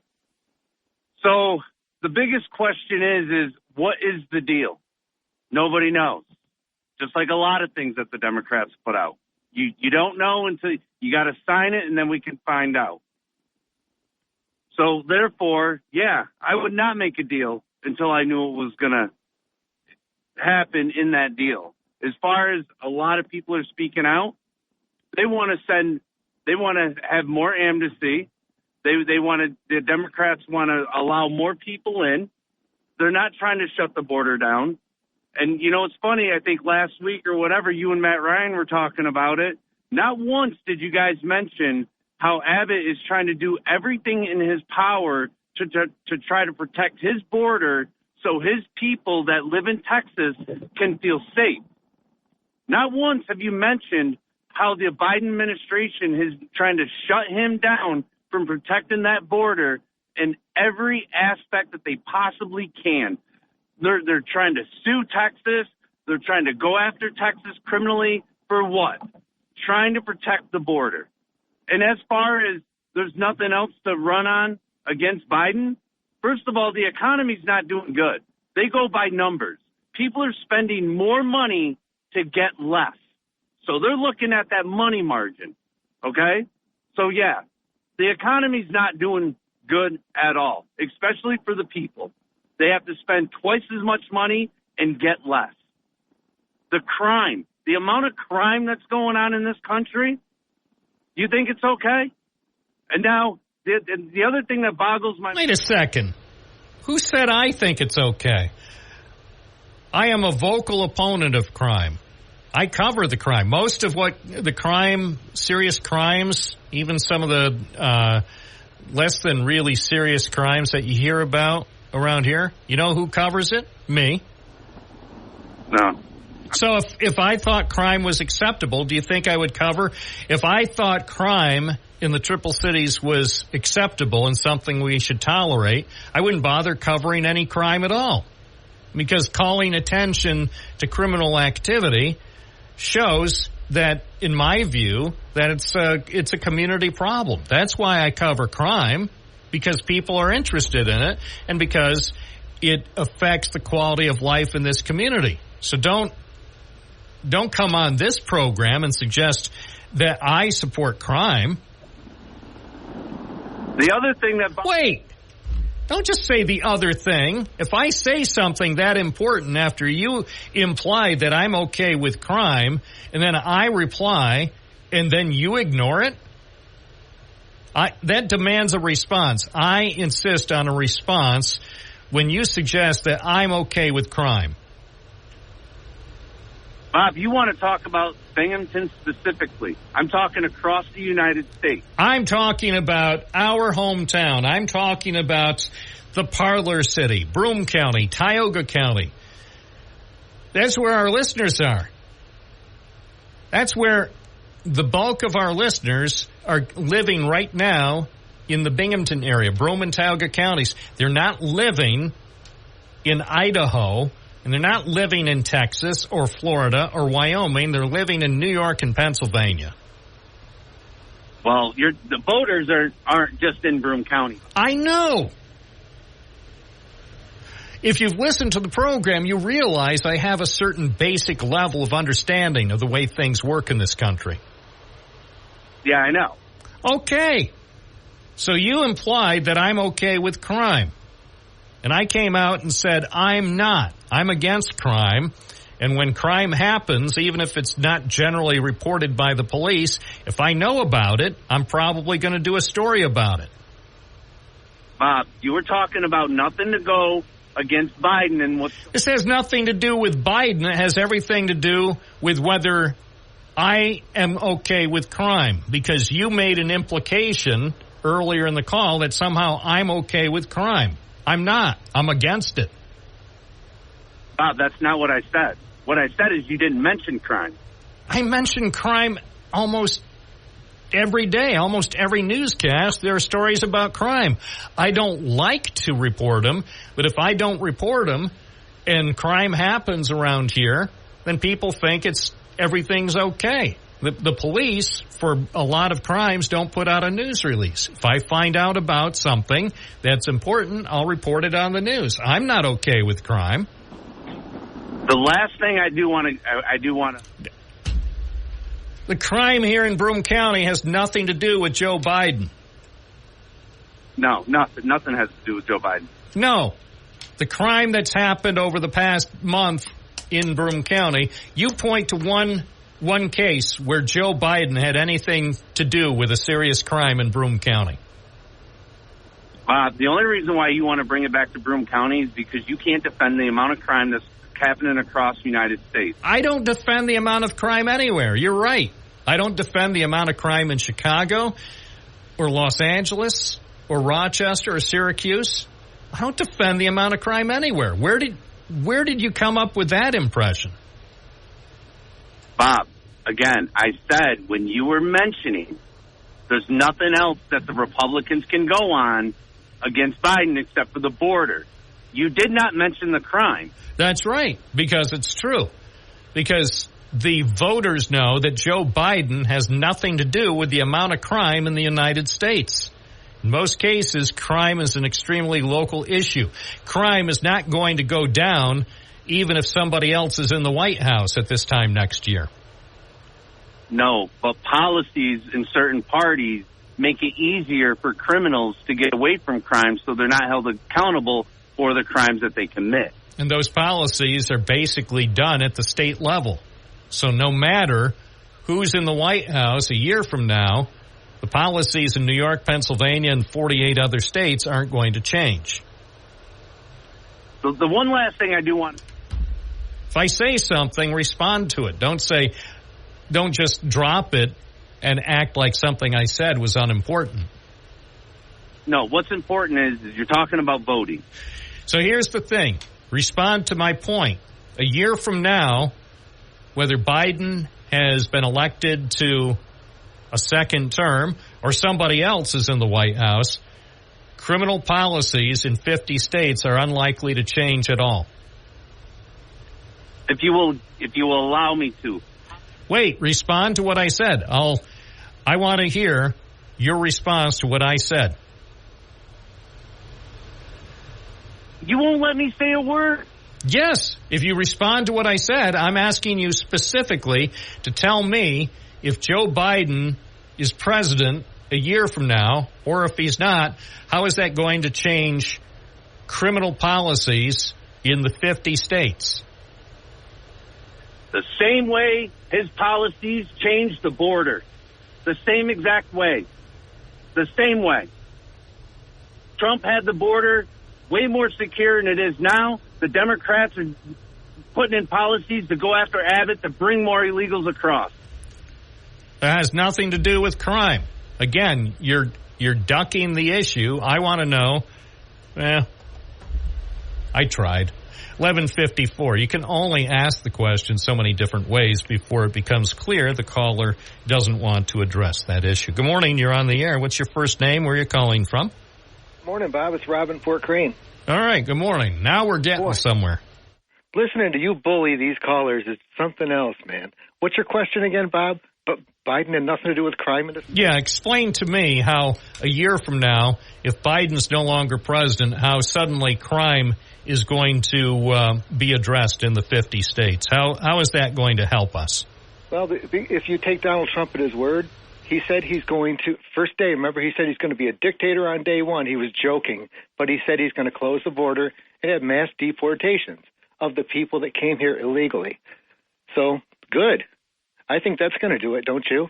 No, I don't think it's going to have much effect, especially I'm laser focused on the Binghamton area. I have little to no information to suggest that much crime is being committed by anybody who is in Broome or Tioga counties illegally.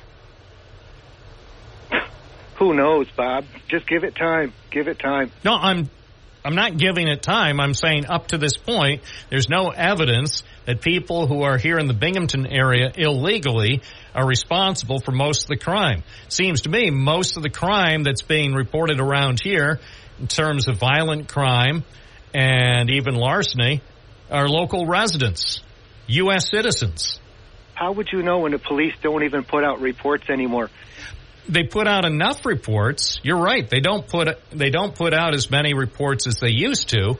But I'm in consultation with enough people, including with rank and file cops, and none of them have told me so far they see any evidence of much criminal activity here in the Triple Cities as a result of people who are in our community illegally. Adams is shipping those all over the state. Give it time, Bob. Okay, we'll give it time. But I'm saying right now, as of this moment, January 29th, 2024, there's little indication that any of the serious crime that's happening right here has anything to do with people who have entered the U.S. illegally. You know, if there's any justice in the world, when it does happen, I hope it happens right in good old downtown, right in your neck of the woods. All right, well, have to terminate that call. That's a sad case where someone wants something bad to happen in downtown Binghamton. I'm sorry you had to be subjected to it. That's not something we can condone. Somebody who's hoping something bad will happen here in downtown Binghamton. What a shame to end an otherwise great program on such a sour note. Don't worry, I'll be back tomorrow morning from downtown Binghamton. Bob Joseph live and living color on WNBF Binghamton Now. This is News Radio 1290 AM, WNBF Binghamton. Now on 92.1 FM, W221 EJ Binghamton, a Town Square media.